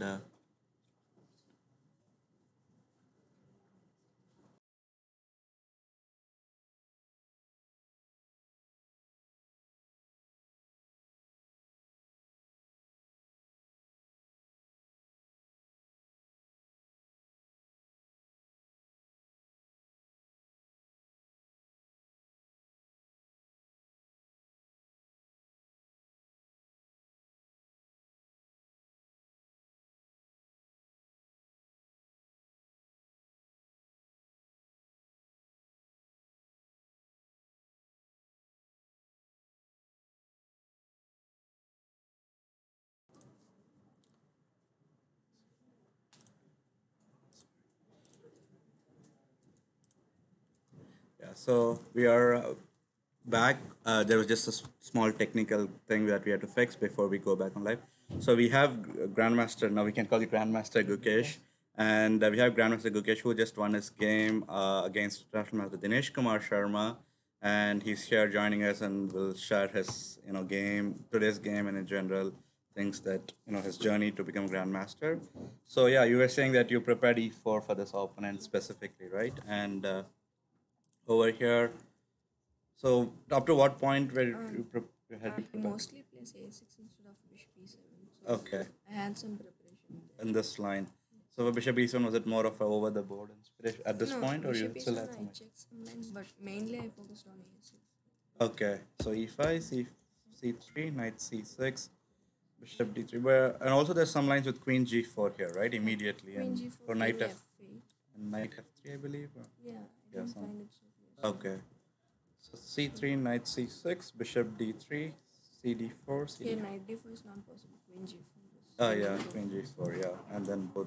Or yes, we had already we were analyzing your game, so we had highlighted the pawns. Yeah, so Queen B6, Knight DF3, and then you think where you think he went was the first step towards, like, he made a big mistake in this game. Knight H6 or maybe No, Bishop knight f6 D7. is correct. Okay, Queen d8 is okay. So Knight H6, Knight knight E2, and F6. But we are already thinking your position was like way more comfortable to play in this yeah, position, maybe bro. comes. Yeah. Castle, Knight F7, Knight F4. So you think this is all fine from a black's perspective? It's still in the Yes. game and everything is fine. And then, okay, so you I first thought of bishop f4 instead of bishop E3, e3. okay, But and yes, bishop in f4. and Queen f4. 4, okay, e5 is very strong. okay, Queen and a4, king f8. King F8, and okay, so you I don't didn't really, find it so clear. okay, so, and if you give a check, it just goes Queen D6 or Yes. something, right, over this point. Okay, so that's why you didn't Bishop E3, provoking the queen to, you want to see where the queen goes, right? So where do you Queen think? d6 was the correct move. Okay, Here I planned rook a7, yeah, and b6. B6. I didn't find so clear this position. Maybe could you just go just Rook FD1 and just make a move and maybe The threaten some problem bishop? is he castles now. Okay, and if you go Queen H3, try to do something. Doesn't. g6. Okay, Yeah, yeah. it's still a game. Okay. Could you go F? Oh, but then bishop takes B2, right? Yeah. Yeah. Okay. So, so this was, but you, this was the best line you had in mind if you had gone Queen Queen d6, D6. I was worried about queen d6. I'm just curious, is there a way to give up exchange like this and try to go bishop C5? Did you think about anything But like it's this? so artificial. Bishop a1, rook a1. And then just maybe even just short Castle, castle and give bishop up the C5, exchange. queen Queen E5, yeah, that is true. Okay. Okay, so after Queen D8, and I think that's just you're getting every Bishop five, and yeah, we were you're thinking like any move, you're just going to like just play Rook E1 and Rook E5 exchange sack, right? Very strong. So Queen G, played Bishop bishop D7, D7. yeah. So here is the game: Bishop Rook D7, f8. Rook F1, Kings. Queen So, c6. so at this point, were you like calculating some like already winning lines? Where you like had you completely calculated the whole line, like few moves way more ahead, or did you expect him to play some other defensive resource? I thought this position was completely winning for Yeah, me. yeah. So you had It seen this looks knight. completely winning. Yeah, it looks completely winning. I was more of asking Had you seen up to this point when you played? Okay, that was a very basic question because Yes, yes. yeah, this was a very nice move. There just you open knight to open up the e file, right? Okay. Maybe Sorry, for rook s7, maybe bishop c6 was possible. bishop c6. Okay, Here I was planning b4. and if a6 maybe A6, a4, a4. and if b5, let's say. Then he can't Yeah, castle. yeah, he can't. Yeah, you just can do Queen queen g4. e3 or f4. Everything's yeah, queen g4 even. Yeah, so it was a very like a straightforward game. So in this tournament, which game you think was the like, most critical game you had, or like the toughest one? This one. Toughest one was maybe against Amanathan. Okay. I Which was was clearly losing at that game. okay, and you ended up In a you ended in a draw. Okay, yeah, okay, that's great. And you were like so close to becoming the youngest grandmaster, right? If you had done this 1 month in ago, Sitges. it said just 1 month ago. So now, how does it feel now that you completed all the requirements to be a grandmaster? Yeah, And I'm very happy about it. that's great. And do you want to like say thanks to your coaches or parents or so, like is there some certain people you want to thank for? Everything was part of my chess career. I'm very thankful. Okay, okay. And do you mind sharing who's your coach? Like, From my first coach to Bhaskar Vijayanand. I'm okay. Karthikeyan, who's also playing here. Oh, Murli Karthikeyan. No, No, oh, sorry. Karthikeyan. Okay. Oh, P. Karthikeyan. Okay. Yeah. He also became a GM. Yeah, very recently, right? Like few months ago. Okay. And my current coach, GM Vishnu. Okay. Okay. That's great. And sorry. And I also have sports psychologist, Oh, okay. Mr. Krishna Prasad. Okay, that's great. So yeah. So out of this, like where did you make your other two noms? You made one in Singapore, right, or somewhere, or Malaysia? Bangkok. Oh, Bangkok. Yeah. My first No, nom was in Bangkok. and that was in when? Which month was it? Somewhere in 2018, right? Or in Yeah, 2017? 2018. 2018. Okay. So you made all the three noms within like 6 7 months time span. 8 months. Eight months time span. Okay. And what's like your next goals? You playing any tournaments after this immediately? Immediately I'm playing Gibraltar. Okay. And And then mostly Aeroflow. okay. So it's basically January and February is filled with these two tournaments. And okay, sounds great. And do you have any like immediate 2019 rating goals? Like I want to beat this 2600, 2700 like that. Immediate, or is it just like you want to go as with I the just flow? want to enjoy chess. Okay, sounds great. Yeah, okay, thanks a lot. We were actually trying to get you here for quite a few days. At last, you made it, and then you came to the studio. So really, thank you for coming. And yeah, that's Grandmaster Gukesh with us, and we'll definitely hear more about him. And good luck for you tomorrow. You have one big game tomorrow too, right? Good luck for that too. Thank you, Gukesh. Just one moment.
So we are back on the live stream, and we just had Gukesh at our studio, and once again, congratulations to I him. was It's completely lost for words. I wanted to ask him quite a lot of questions, but but seeing a small boy sitting here and becoming but India's youngest GM, yeah, certainly a record that I think there's quite a few like 9-year-old, 10-year-old people who are now will be trying to break that record, we and eventually we know he's going to become GM very soon, but yeah. that moment, that Even is something even very I think in nice. round 2 or 3 we were saying he Yeah, is like chasing to be a GM here, yeah, and he most could be a likely. GM. Yeah. And Pragnananda's record of being India's youngest GM has now basically I think was held for only like 8 months, maybe 7 to 8 months, and the record is now broken. So maybe within 6 to 7 months we may see this record continuously getting Maybe. broken. Yeah, And if that it's record good for continuously India. gets broken, then it's good because then Sergei Karyakin's record is reachable because every player it's been I think close to 15 years since Sergei has set that record of the youngest grandmaster in the world, more than 15 years at this point. And that record no one has, I mean, the two people who have come really close is Gukesh and Pragnananda, and they just missed it by few months or so on. Do you have rough estimation of how many people might be in that GM range, like in that 13 years, like 1 month, 2 month difference, 3 months? Is there quite a lot of number or Who very few? missed it, you mean? Yeah, very close I people. think should be at least four, I believe. I mean, I mean, I know Gukesh and Pragnananda for sure, and I think there is one or two more people who were very close. There is this guy, there's this young player from Uzbekistan, I believe, Nodirbek Abdusataro, or someone who became a GM, but he also missed it very close. And certainly, there were quite a few people who chased it and missed it by a whisker. And the important thing is to know, or the thing about the Karyakin's record is that that record was created like as I said, like close to 15 years ago. And at that time, the compared to the amount of resources and tournaments that's available now you have norm tournaments all around the world. Even then there was. I mean, he's from Russia, so obviously he had access to a lot of norm tournaments. But still, it was not as easy, in my opinion, to get that record. But certainly, it's a phenomenal achievement back then because even computers were not that advanced still in 2000 and I think 2 3 sometime around there or so on. And but still, it's a great achievement. Even if you have access to all this content, not everyone can become a grandmaster at the age of 12. I mean, everyone has access to the same content. So And one more PD, I'm throwing some random questions at yeah. you. Roughly, how many grandmaster we might have at the age of 12? You Any mean idea? in the This, world? yeah. Do we Who's have a lot of GMs in that age or No, very very less? few, Very few, very right? few. And yeah, as I said, you mean people who 13, made 12, GM 13. at 12 or who's Yeah. currently 12 and who are a GM? Yeah, What? at the age of 12, they become a Yeah, as I GM. said, it's similar. Like I said, only maybe 4 or 5, no That's it. more than that. Yeah, Okay. and someone breaking this record would be truly phenomenal if they break, Karyakin's record. Okay, so let's get back to the games. As you know, so many results are just dropping in one after another. I think the next result and the top boards we had the result. Debashish Das lost to SL Narayanan. Debashish Das was consistently playing on the top boards. He even visited our studio one day with Farouk Aman to analyze this game, and it was so kind of him. And but I think this game didn't go as well for him. And I think we did talk about this, and we weren't sure what Debashish missed out of the opening because we were not really happy about his game after the opening. After d4, knight f6, c4, g6, knight c3, d5. I think c d5, knight d5, and I was saying like the smooth queen d3 made no sense in the opening, but then and the Debashish had to give up his bishop, and he played knight b3, c4. So we can just quickly skim through the opening phase on the middle game, like the early parts of the middle game to reach. So basically, the Vashisht was just shuffling his pieces front and back, and Black was improving. And Black made a very critical decision here, I would say. After Rook a6, Black played Bishop c5. So he exchanged his double bishops, and for one of the after this he's left with only one bishop versus a knight. But the fact is that all the dark squares are extremely weak, and so some f5 break potentially coming up, b4 is coming up. So Black, it made more sense for Black to exchange. And some people may ask, okay, these squares are all very weak, but the point is this knight coming to that squares is not going to happen anytime soon. So that is the only reason why bishop c5 was such a strong There's move. another advantage of having a double bishop, right? You can exchange one pair of bishops whenever you want. Exactly. So whenever you think the position is the best to exchange, you can just force it. Like very Force an rarely your exchange, yeah. opponent can hide from exchanging the bishop. So here, as this was a square that got available once the bishop vacated or exchanged here. So here and then. Oh, so the Vashisht just tried to complicate because he realized that if he doesn't do anything, this is just going to be like doomed and it's in a very slow manner. So he just took rook b5, queen takes d2, and he sacked a piece and not a sack. He had to give up a piece, but really nothing back. He just kept pushing forward one more game. So yeah, this was a very. I think I would put it, if I had to say it correctly, SL Narayanan just outplayed the Vashisht Das. It was more of a clear positional, step by step. He improved his position.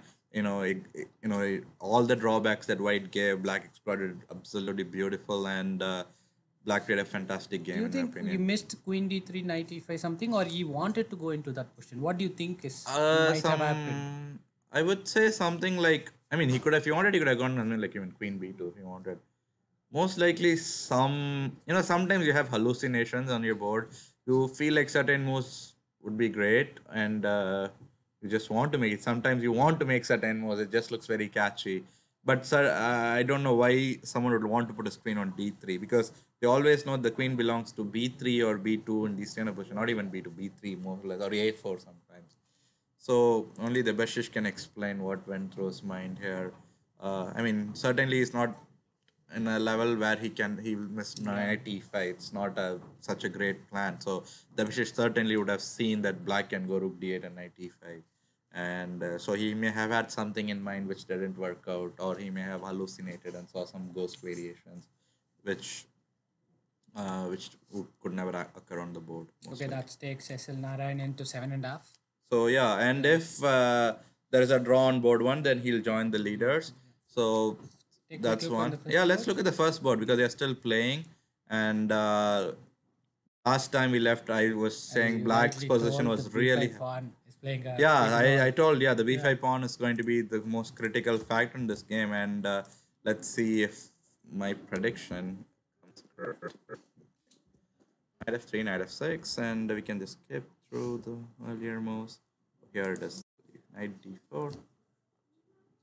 Oh, no, not this game. This was the Ratnakaran's game. Here it is. I think you can go to move number 22. Just a moment. Move number 22. No. You can even go up to, 23. Yeah. Rook c8, knight c8. Oh, sorry.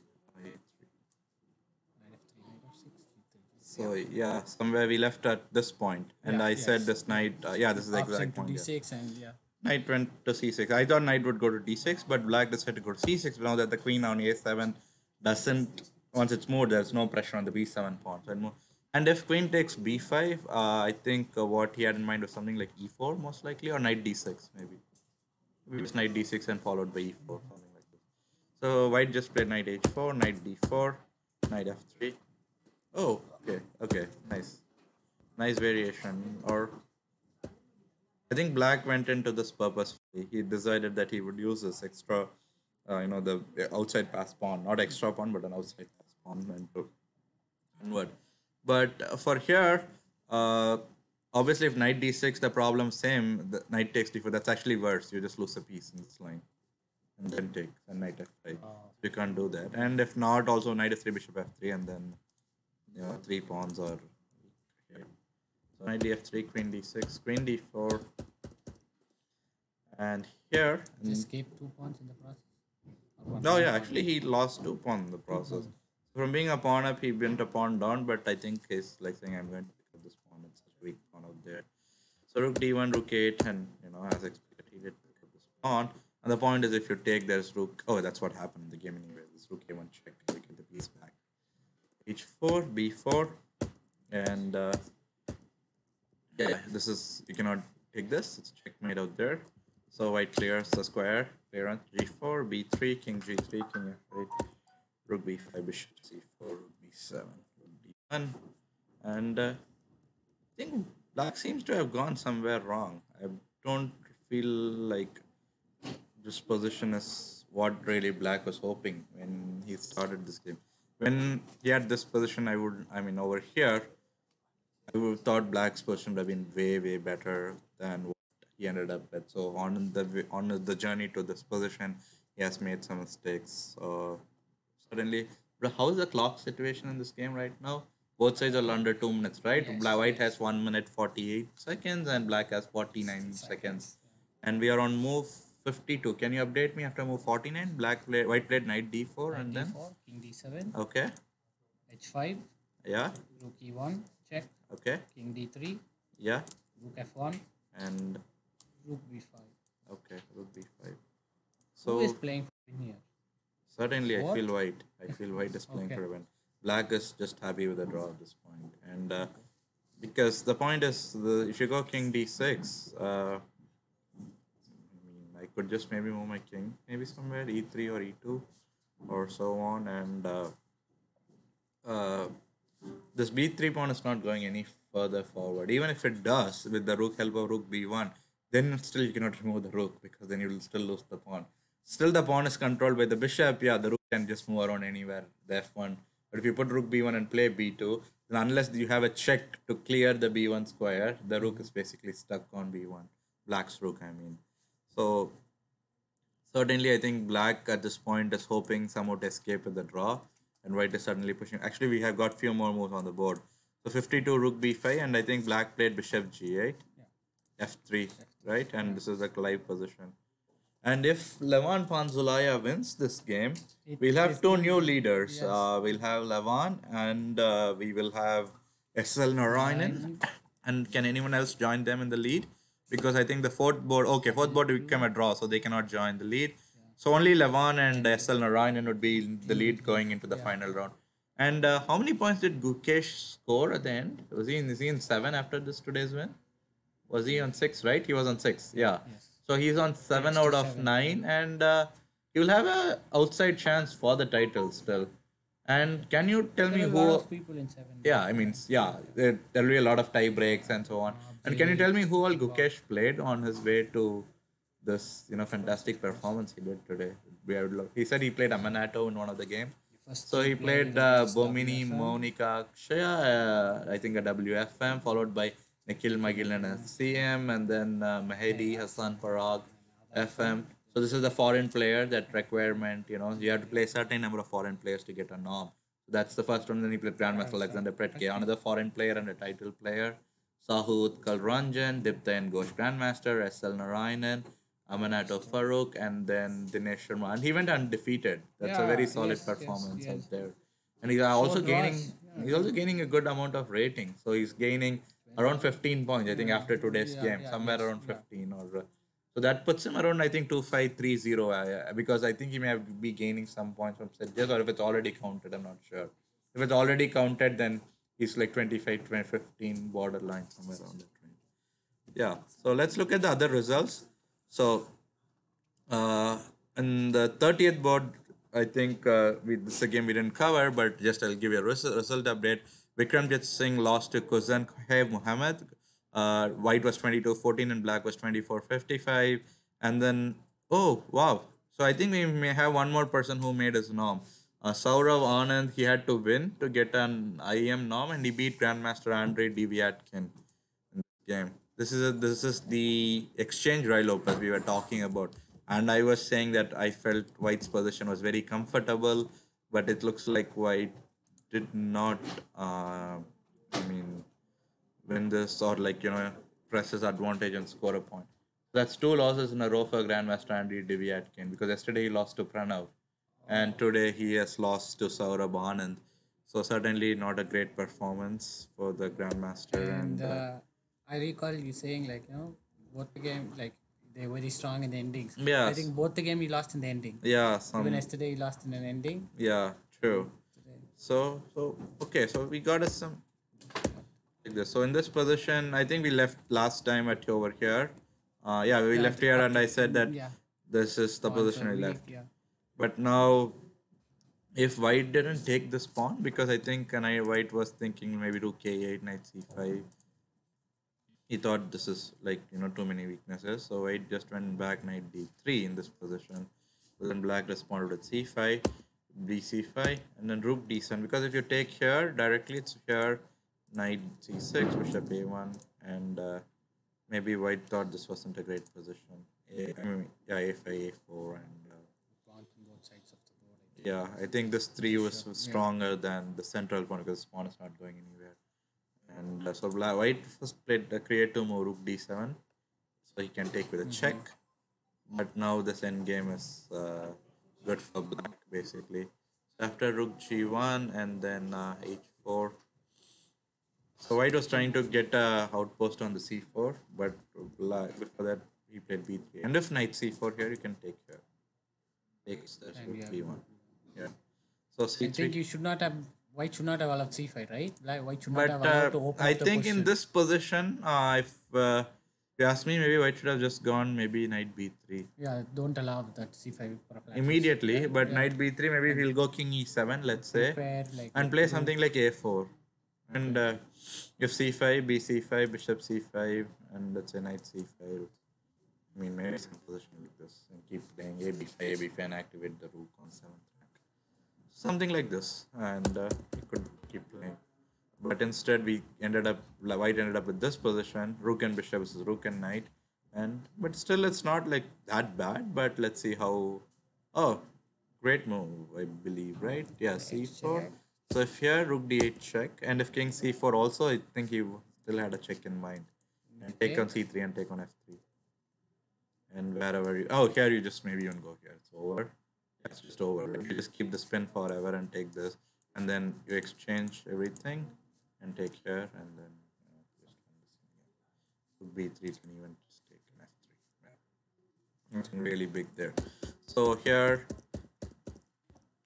So white was forced to give up the exchange or piece, or and white ended up losing this game. So that's really great news. I mean, as I was saying at the start of the broadcast today, a mark of a great open tournament with so many players is based on how many norms people make. And we've had 3 by what officially, and there may be some players who they may make it norms tomorrow also. And there's for certain results which are not on the live boards. For example, I wasn't able to see the game of Bharat Kumar Reddy, and I was informed that if he wins the game, he would be making the norm. I don't know if he won his game or what happened in his board.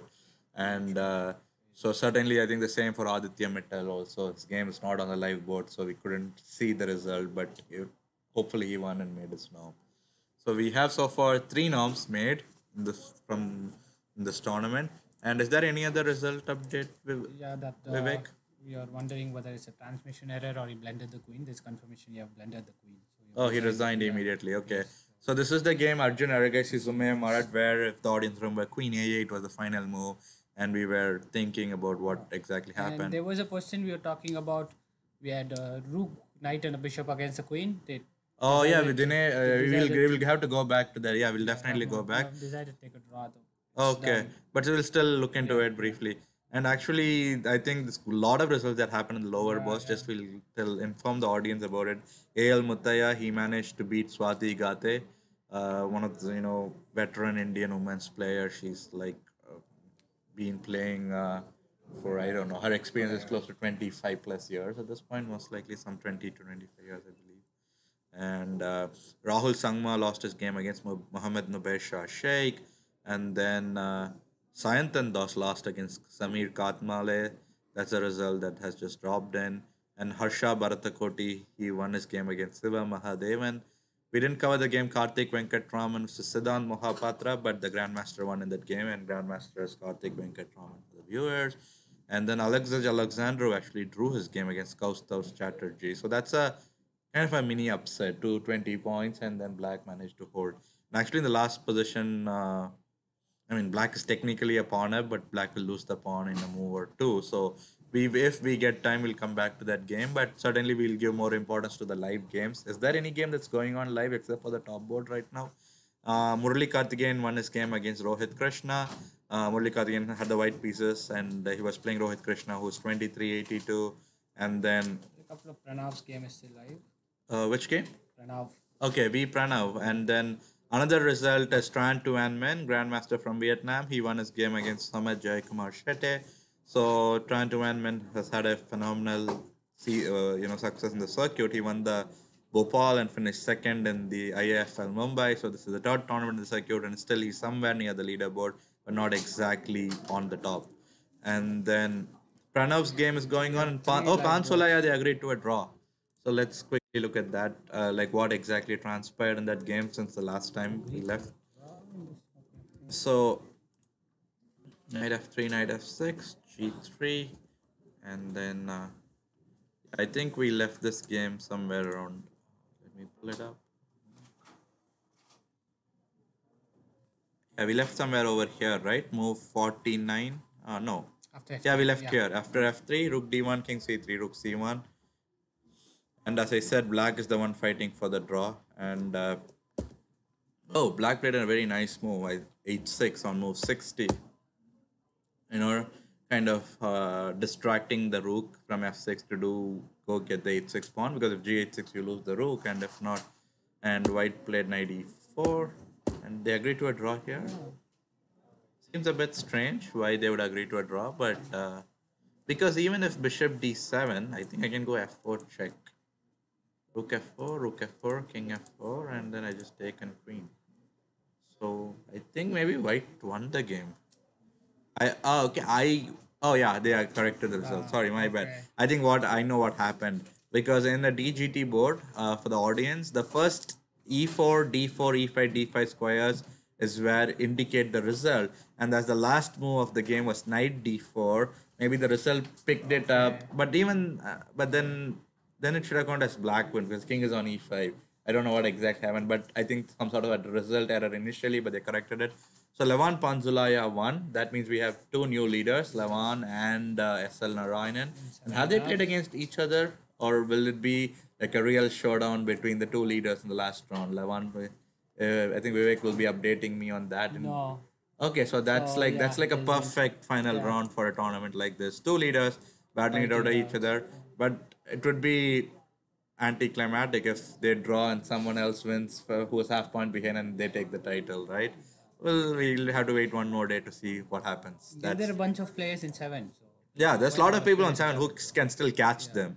So then they'll be playing against each other, and certainly that those games will all be fight. They'll be fighting, so because the prize money is so huge. This is the biggest prize money tournament in India we have ever seen. And actually, we should look at the game. Ivan Popov versus Swapnil Dopde. It's some sort of a fortress that White is trying to build or has already built, and this is a topic that is actually covered quite a few times in I think certain videos of NURTR, right? Yeah. And e4, c6, knight c3, d5. So we can skip the opening part because it's a 65 move game. So this is the live game we have. Well, black just played king f4, and I think both sides have less than 1 minute or somewhere around that, most likely. And so what white is trying to say is that, okay, I'll go rook b5, or let's see exactly for the last few moves to see. Oh, it's actually very interesting. We'll start from here. We'll start from this point. It looks like a very equal position, but black's king is way more active. And a6. So black's idea, I think white's idea is rook b8, rook b7, or put somewhere the rook and try to get the a7. Knight c6, king b2, king h3, and then so white refused to draw. Basically, white wanted to push for a win, and white in this game was Ivan Popov, the higher rated 2588 rated player, grandmaster from Russia, and black is Swapnil Dopde. So here I'm really fascinated by this game. Okay, so black gave an extra sacrifice because he's like, my h pawn will be promoted, but in the meantime, I think white had enough time to pick up the a7 pawn. The thing is, the a7 doesn't work because h1 queen, and the queen on h1 controls the a8 square. So white had to give a check. And what happens if, let's say, king f2? Does he just keep checking? And he doesn't want to step here because then a7 queen wins for white. And if king, okay, most probably then he'll just keep checking till the point you go rook f1. But how about I give a check? And I just hide myself on c2. Yeah, I'm not really sure what went here.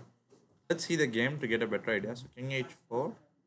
Okay, so his idea was, I'll go, if you give a check, I'll go here. If you give a check, I'll go knight e5. Control Okay. h sounds quite. That was his idea. So king a4, queens. I'm shocked how black could not win with the queen and knight on the board. A7, okay. Ah, so the point is the knight cannot move because of rook. But then that makes sense. Then the king should have gone to f2 so that the knight could have kept moving faster towards the goal, right? So maybe this would have been then the more precise way to play here. Go ahead yourself. Yeah. So king h4, king a4, queens. King. So the queen goes to guard. And white just coolly plays, even though it basically has a rook against the queen and knight. And then rook b8. Okay, so this is a very strange way to get this position, and I would certainly, if you're really passionate about chess, you should certainly analyze this position on your own without the help of computer from this point. And I'm going to certainly do this when I'm on, when I get my free time to analyze this game. But certainly a very interesting position.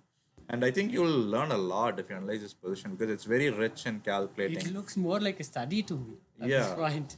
Yeah, it's certainly not a position you normally see on your games.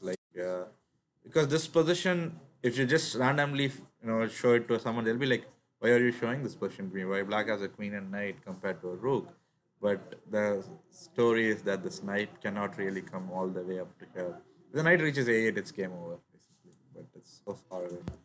And that's also another kind of a problem with the knight as a piece, right? It cannot go very fast to the other side of the board. Yeah, it's not a long range. And in general, a knight is very bad against the rook pawns, right? Yeah, that is another thing. Knight cannot really play that good against the rook pawns. So we have reached this position, and I think the plan that white is hoping is There to. is few more moves. Okay, so the last position was on 65th move, king c7, king f4 that I have on my screen. Rook So if you can b5. update me, rook b5, Queen a3, queen a3, rook b8, rook b8. Okay, queen a6, okay, rook b5. We're just playing with rook. uh-huh, Queen a3, yeah. rook b8, 69th move, rook b8. queen a6, Okay, rook b5, yeah, queen a3, yeah, king b6, yeah. king e4, And then b4.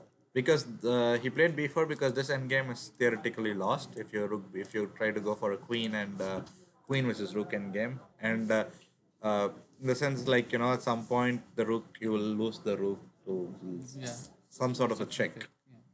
Theoretically you will Threatening, combining mate and this something. yeah, Kind of thing. it's like it's very bad. So and I've never seen a grandmaster or someone strong player able to hold it unless that 50 mode draw kicks in. Like purely from a drawing perspective, it is the king and queen slowly push the pieces back and back, and it's game over at some point. Yeah, Come back to this move. Why did white play b4 here? black, you mean? Yeah. On 72, right? White king b6. Yeah, king e4. Oh, sorry, white played b4 Yeah. on 72. Yeah. You just keep this position. Is it not draw? No, how will you keep this position? Let's say I play king c6. I'm running out of moves, right? I'll go king d4, and then what will you do? Let's say you go king b6 again. I go queen a8. You have to go king c7. Mostly, I don't think you'll play something like this because then you lose the b3 pawn. So you have to go king c7. Let me play queen, let's say e8. And let king, okay, you can go anywhere, king b7 or king b6. Let's say king b6. I'll go queen c8. And again you are short of moves. Let's say you go king e7. But now I can kind of bring my king maybe, or even I can go queen c6 further. So if you go here, maybe I can go some check here. Sorry, my bad. I was trying to play rook b6, that's why. Sorry, king a6, and then slowly this should lose because I think one of the variations that black should consider is let's say if I manage to get the king to a8, I'll show you this. Hopefully, okay, yeah. Let me get that. I have an idea here. But my rook is on the b file. I will not allow you to come to a file, right? Now I'll show you. I think that ideal position that I'm trying to get, let's say I give a check and you got this. Hypothetically, let's say. Okay, this would be lost. First of all, the rook is... Okay, let's say you're going here. I give a check. Yeah, this is exact what I wanted to show. No, okay. And then after it takes, I'll take the king, and you win this. This is what I want. So the queen will slowly push the king to a8, and then I'll sacrifice on b4. Because if I sacrifice when the king's on b7, the king will come ready. I want the king as far away as possible, and also kind of like stalemate the king, only giving moves for the rook, and then kind of intermezzo on b4 with my queen. And so that's what. And okay, let's see what the game exactly, because so White realized that that would end in a loss. So White is trying to generate some sort of a quick counter play. I mean, even though it's risky, he's like anyway if he's going to lose, he's like I'll die fighting instead of like getting on and on. So he played b4 on move 72. cb4. Yeah. c5. Yeah. King d5. King d5. Yeah. c6 check. King d6. King d6. King b7. Okay. Queen c3. Mm-hmm. Rook b6. Yeah. Rook b6. King e7 maybe. b3. Oh, he just played b3. Okay. King b8. Okay. Queen into c6. Okay, it's just game over then. It's just Rook into b3, and I think he's waiting they'll to play for a while. how the rook is going to lose his. They're not going to play forever. The king is already kind of cornered and on b8, and the rook is also it's just over, right? Queen e8, queen a4. Oh, he has to go king b7. The only move, because king a7 would fall to queen a4 check and you lose the rook. Yeah. So to the audience, I'll just make it on the board. And if king b7 here, certainly, I mean, maybe just queen. There must be like some check that should come immediately. Yeah, just queen f7 check. Anyway, it's gone. Okay. So, okay, so even Popo is not. Oh, 0-1 day. This result just got updated. So, Swapnil Dopde, upset, right? Close to 100 points. Even though both are grandmasters, White was certainly the favorite with white pieces and also the 100-point rating difference. So, does that end the live stream? In the sense all the games are done? No, I think there are. Is there still Pranav's game still going on? We'll certainly come to that. But before that, Praveen Kumar, I think he's on a roll. Yesterday he beat someone strong. I remember that, and today he beat Gajak Radoslav. So, can you quickly check Praveen's who he beat yesterday, and like, is he like in a top form? Like, because this is like a big upset, like close to a 250-point upset, as Praveen Kumar beat Gajak Radoslav on board 13. So in the meantime, as Vivek is checking, we'll certainly look at Pranav's game. Looks like who did he beat? He's on a 4-game winning trot. That means so Praveen won a 6th round, 7th round, 8th round, and he just won his 9th round. So if he wins his 10th round, that's 5 on a row. And so he's on how many points after today's win? So he moves to 7, right? 7, yes. So that would be certainly a top finish if he finishes with 8. Yeah. If he finishes with 8. Let's see if he continues his win streak. And so Geosan game Mahami versus Pranav is the last game, if I'm not mistaken. That's live. And I think the result also of this game just dropped, and Rasad Ziya didn't know he lost to Mobzuzian Karan. Because the last time we were looking at this game was live. Yeah. So let's look at this game, and this is the game Ersan Mahami versus Pranav that we have on our board. D4 knight f6, c4 e6, and then g3, bishop d4, bishop d2, bishop e7. I think we'll go to the final position because there's like 75 moves and we are move 6. So we have this end game, and Ersan Mahami has the white pieces, 25-33 grandmaster from Iran. Pranav 23-18, and it's like white is actually a pawn down in this position. Well, actually, it seems like a draw, right? But a very simple draw, because I can even give the bishop for a pawn. yeah, right? but you don't want to do that, and I just keep but even if you play precisely, you can hold the bishop. But easily the king can just walk all over here and just put here. And as you can see, I'm just highlighting the dark square. I want to move my king. I don't want to run into any potential checks with this bishop. I mean, I may not even go king e3. I'd go king e1 because king e3 runs into some rook a3 checks and so on. And another simplest defense is I can just put my rook here and keep this threat alive. And anyway, take b4 pawn. or also maybe even some sort of bishop d5. I mean, not here, but some bishop exchange and then simple draw. So certainly, I'm calling this a draw, and I don't. I would be very surprised if, because I don't know if you remember, this was like, I think 3 rounds or 4 rounds ago, we were talking about this Ehsan game, Hami's game against someone, which was the queen and 2 pawns versus the queen and pawn, and black managed to win. Yeah, it was So some again the some yeah, subtle some yeah, some black, he was 20 playing the and black pieces and he 2-0, brought yeah, his king two, all the yeah, way to yeah, yeah, f3. yeah, yeah, But here he's on the other end, but this is not even, he doesn't have even the same amount of resources as that game to Pranav for to push this to a win. So certainly, I think this will just end in a draw. Bishop And e4, that's it. It's a movement. yeah, so okay, I think we can just have a recap because I think this game will end in a draw.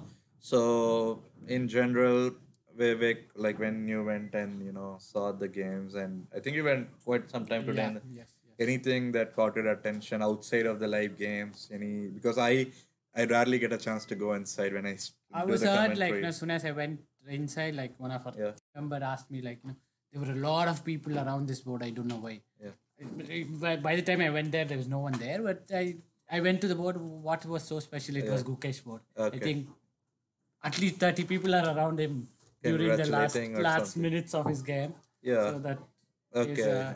Yeah, it's a special moment for the player and also I think the whole people who supported him in his journey, right? Like his parents, coaches, and whoever was part of the journey. It was a big moment. If you're creating records, setting up records for future, upcoming players to break. And Priyadharshan, I have a question. Yeah. Like for people watching, like who wants their kids to become a GM and so Yeah. on. Do you think these people are special, or is just the systematic training makes them special?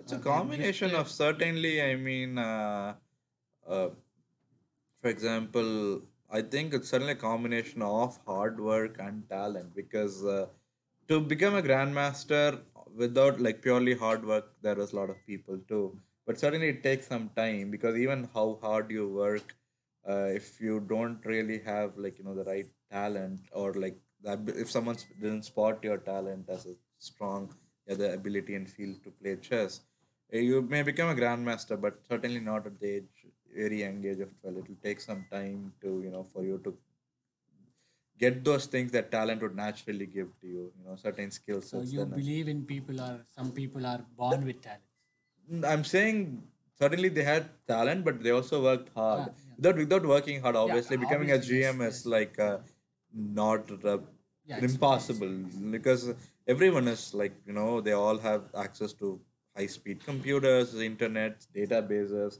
coaches. I mean, most Indian players now have even some players have foreign coaches. They have Russian grandmasters, they have US coaches. Some people even have some secret coaches. They won't say who their I don't coaches are. want to reveal. Like young kids, certain coaches, certain kids have young, and I've certainly talked to few young kids who or their parents, and they're told, okay, I have this coach from this country. I won't say the name or something like that. So it is. So that the access and ability to access this information is very high now, and parents are also willing to spend their resources, time and resources on the kids.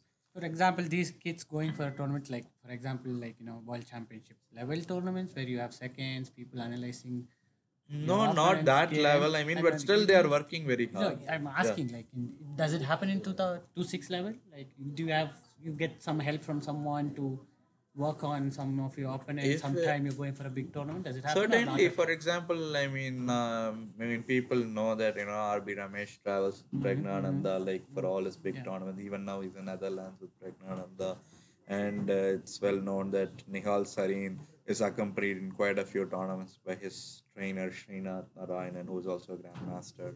So certainly, there's working partners and friends. Sometimes they accompany you. I remember, like I think last time when Adiban played the Tata Steel, Vishnu Prasanna, Grandmaster, accompanied him as second. That's good, And right? That's great it's news. yeah, It that's was what I'm saying. Like there's increasingly more. Uh, Either you can say it's working together, or sometimes they are like officially there as seconds. Maybe they're working for them. This is slightly different in working together and working for them, yeah, right? I understand. So that kind of difference. But yeah, that is this type of collab, and Vidit Gujarati works for Anish Giri, and so there's a lot of collaboration, and so this certainly a great thing for me, and it's kind of well known that people who are students in RB Ramesh Chess Gurukul, they work a lot. Like for example, Murli Karthikeyan, Aravind Chidambaram, and Pragnananda, they all like work with the same coach, and also even when the coach is not there, they kind of train together, right? Like that. So that is overall, it is helping the everyone who's working on that to improve. It's not generally, there used to be some misconception. Generally, the higher rated player gains the most, or the lower rated player gains the most, based on if they're working together or working for them. Which It's one? not It's not really. exactly Everyone right. is there realizing that working helps both the parties, or if there's more parties involved in that camp or training session. So I have a sensitive question. I think we are getting a lot of young GMs yeah, and a lot of GMs getting at the age of 30, but we are not able to crack that 2-7. Not a lot of players are there, right? Like, yeah, can you it is see? certainly. I mean, we are. I think Adiban is on his verge of Yeah. cracking 2000. Sethuraman is very close. I think 15 points, 20 points away. You think a lot of players going to be there in I mean, sometime it soon? will happen at some point soon, but that needs, there's more. Like India recently had I think, super tournament in a long time, the Kolkata Rapid Blitz, and I'm pretty sure ACF is planning some tournaments. I Why do you don't. think because not enough It's tournaments it's happening, or basically like in in I have to put it in concrete terms, there's something called inflection rate. At certain point, things all of a sudden will be going like slowly, and then it'll just like peak immediately. And you see the same with the number of grandmasters in India. Like I think 3-4 years ago we were barely around 30 or 25, 30 as grandmasters. In the last, I think, 2 to 3 years, we have added at least 15 to 16 grandmasters, if my numbers are right. And to get reach that, let's say 30, it took us, I don't know, yeah, since quite a on long and how time? many Yeah, years yeah, it yeah, became to yeah, reach that yeah, point, right? But then all of a sudden you're like doubling, right? The yeah, grandmaster rate is yeah, doubling, yeah. tripling, and the faster. The same rate will happen. So generally, what happens is now you're seeing more people.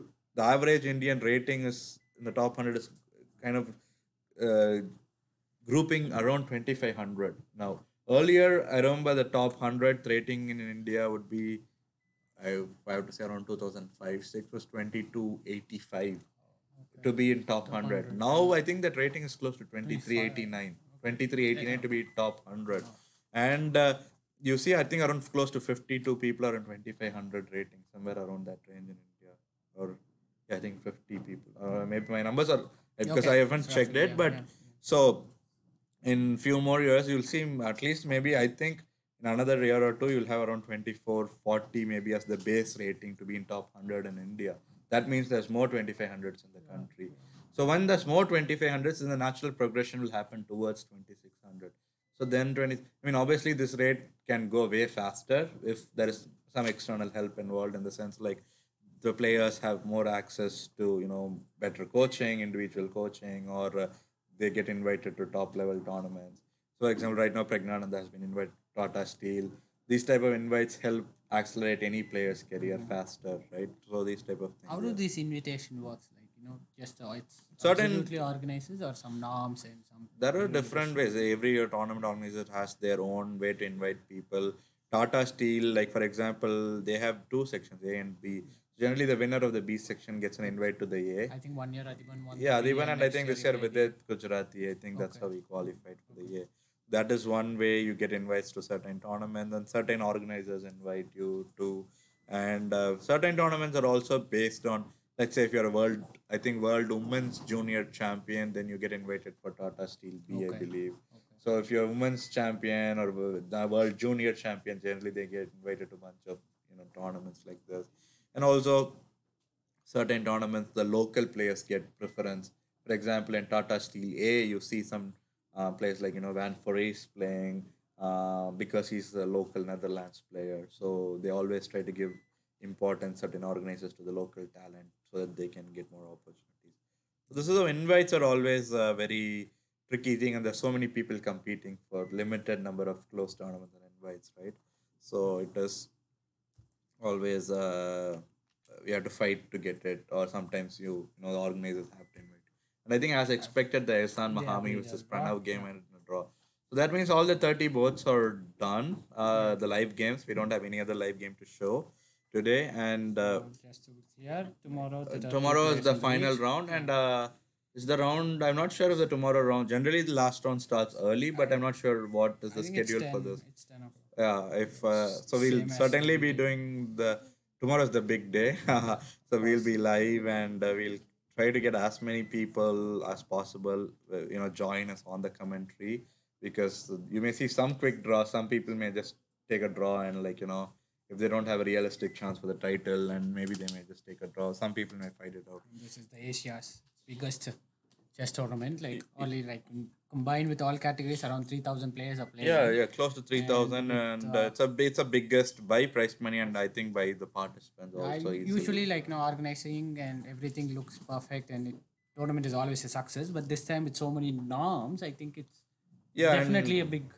success yeah, for and the event, certainly, right? and more people may make noms tomorrow. We may have a new set of people whose name that I didn't, Yeah, wasn't figured into it. after Or round. maybe the same people, some may have drawn today, and tomorrow they may be forced to win to get the nom. So we'll keep an eye on the nom, nom hunters. And although don't forget the audience, there's also a C category going on. So there is some action over there, and then the organizers are also showing some of the games live. So if you want to see more chess, I think they are playing till 5:30, right? Yeah. So if you want to see more 5:30 is chess, the third round yeah, starts. their third round starts at 5:30. It's 5:30 p.m. Indian time if you're watching it outside from India. And certainly after the live broadcast ends, if you want to watch more chess, live chess, certainly go and follow that tournament as well. So I think that we covered everything today. I mean, there's really not much to cover or talk about. So we can, I think that's like the conclusion of today's live commentary. And certainly it was a lot of fun I had. It was because this is the first time this in this tournament I managed to meet both Pragnananda and Gukesh for the first time. Ah, I never met, even though I've heard their names for a long time, and I have not really I wasn't in India for quite a few years, so I wasn't had the chance to meet a lot of these players. So it was great because if you want to catch my round one commentary with Pragnananda, that's out there on YouTube. Certainly, it's on NURTR's YouTube channel and Delhi Chess app. I believe it's Yeah, on it's one of the on. other portals somewhere on online. So you can certainly go watch that, and it was fun analyzing, like hosting a whole show with Pragnananda. He was here for 3 hours, and now we had Gukesh, and we had another talent, Pranav, yesterday come Yeah, and talk yes. about it. So it's like I'm certainly having a lot of fun, talking to young players and sharing. They are sharing their ideas, and I'm learning as they talk too. And thanks a lot, Vivek, to you. Actually, it's You an honor, PD. I'm having real great fun. Like, it's like I'm living my dream. Yeah, Yeah. thank you so much. So yeah, thanks everyone for tuning in today, and we'll catch you all tomorrow. See you Bye. tomorrow.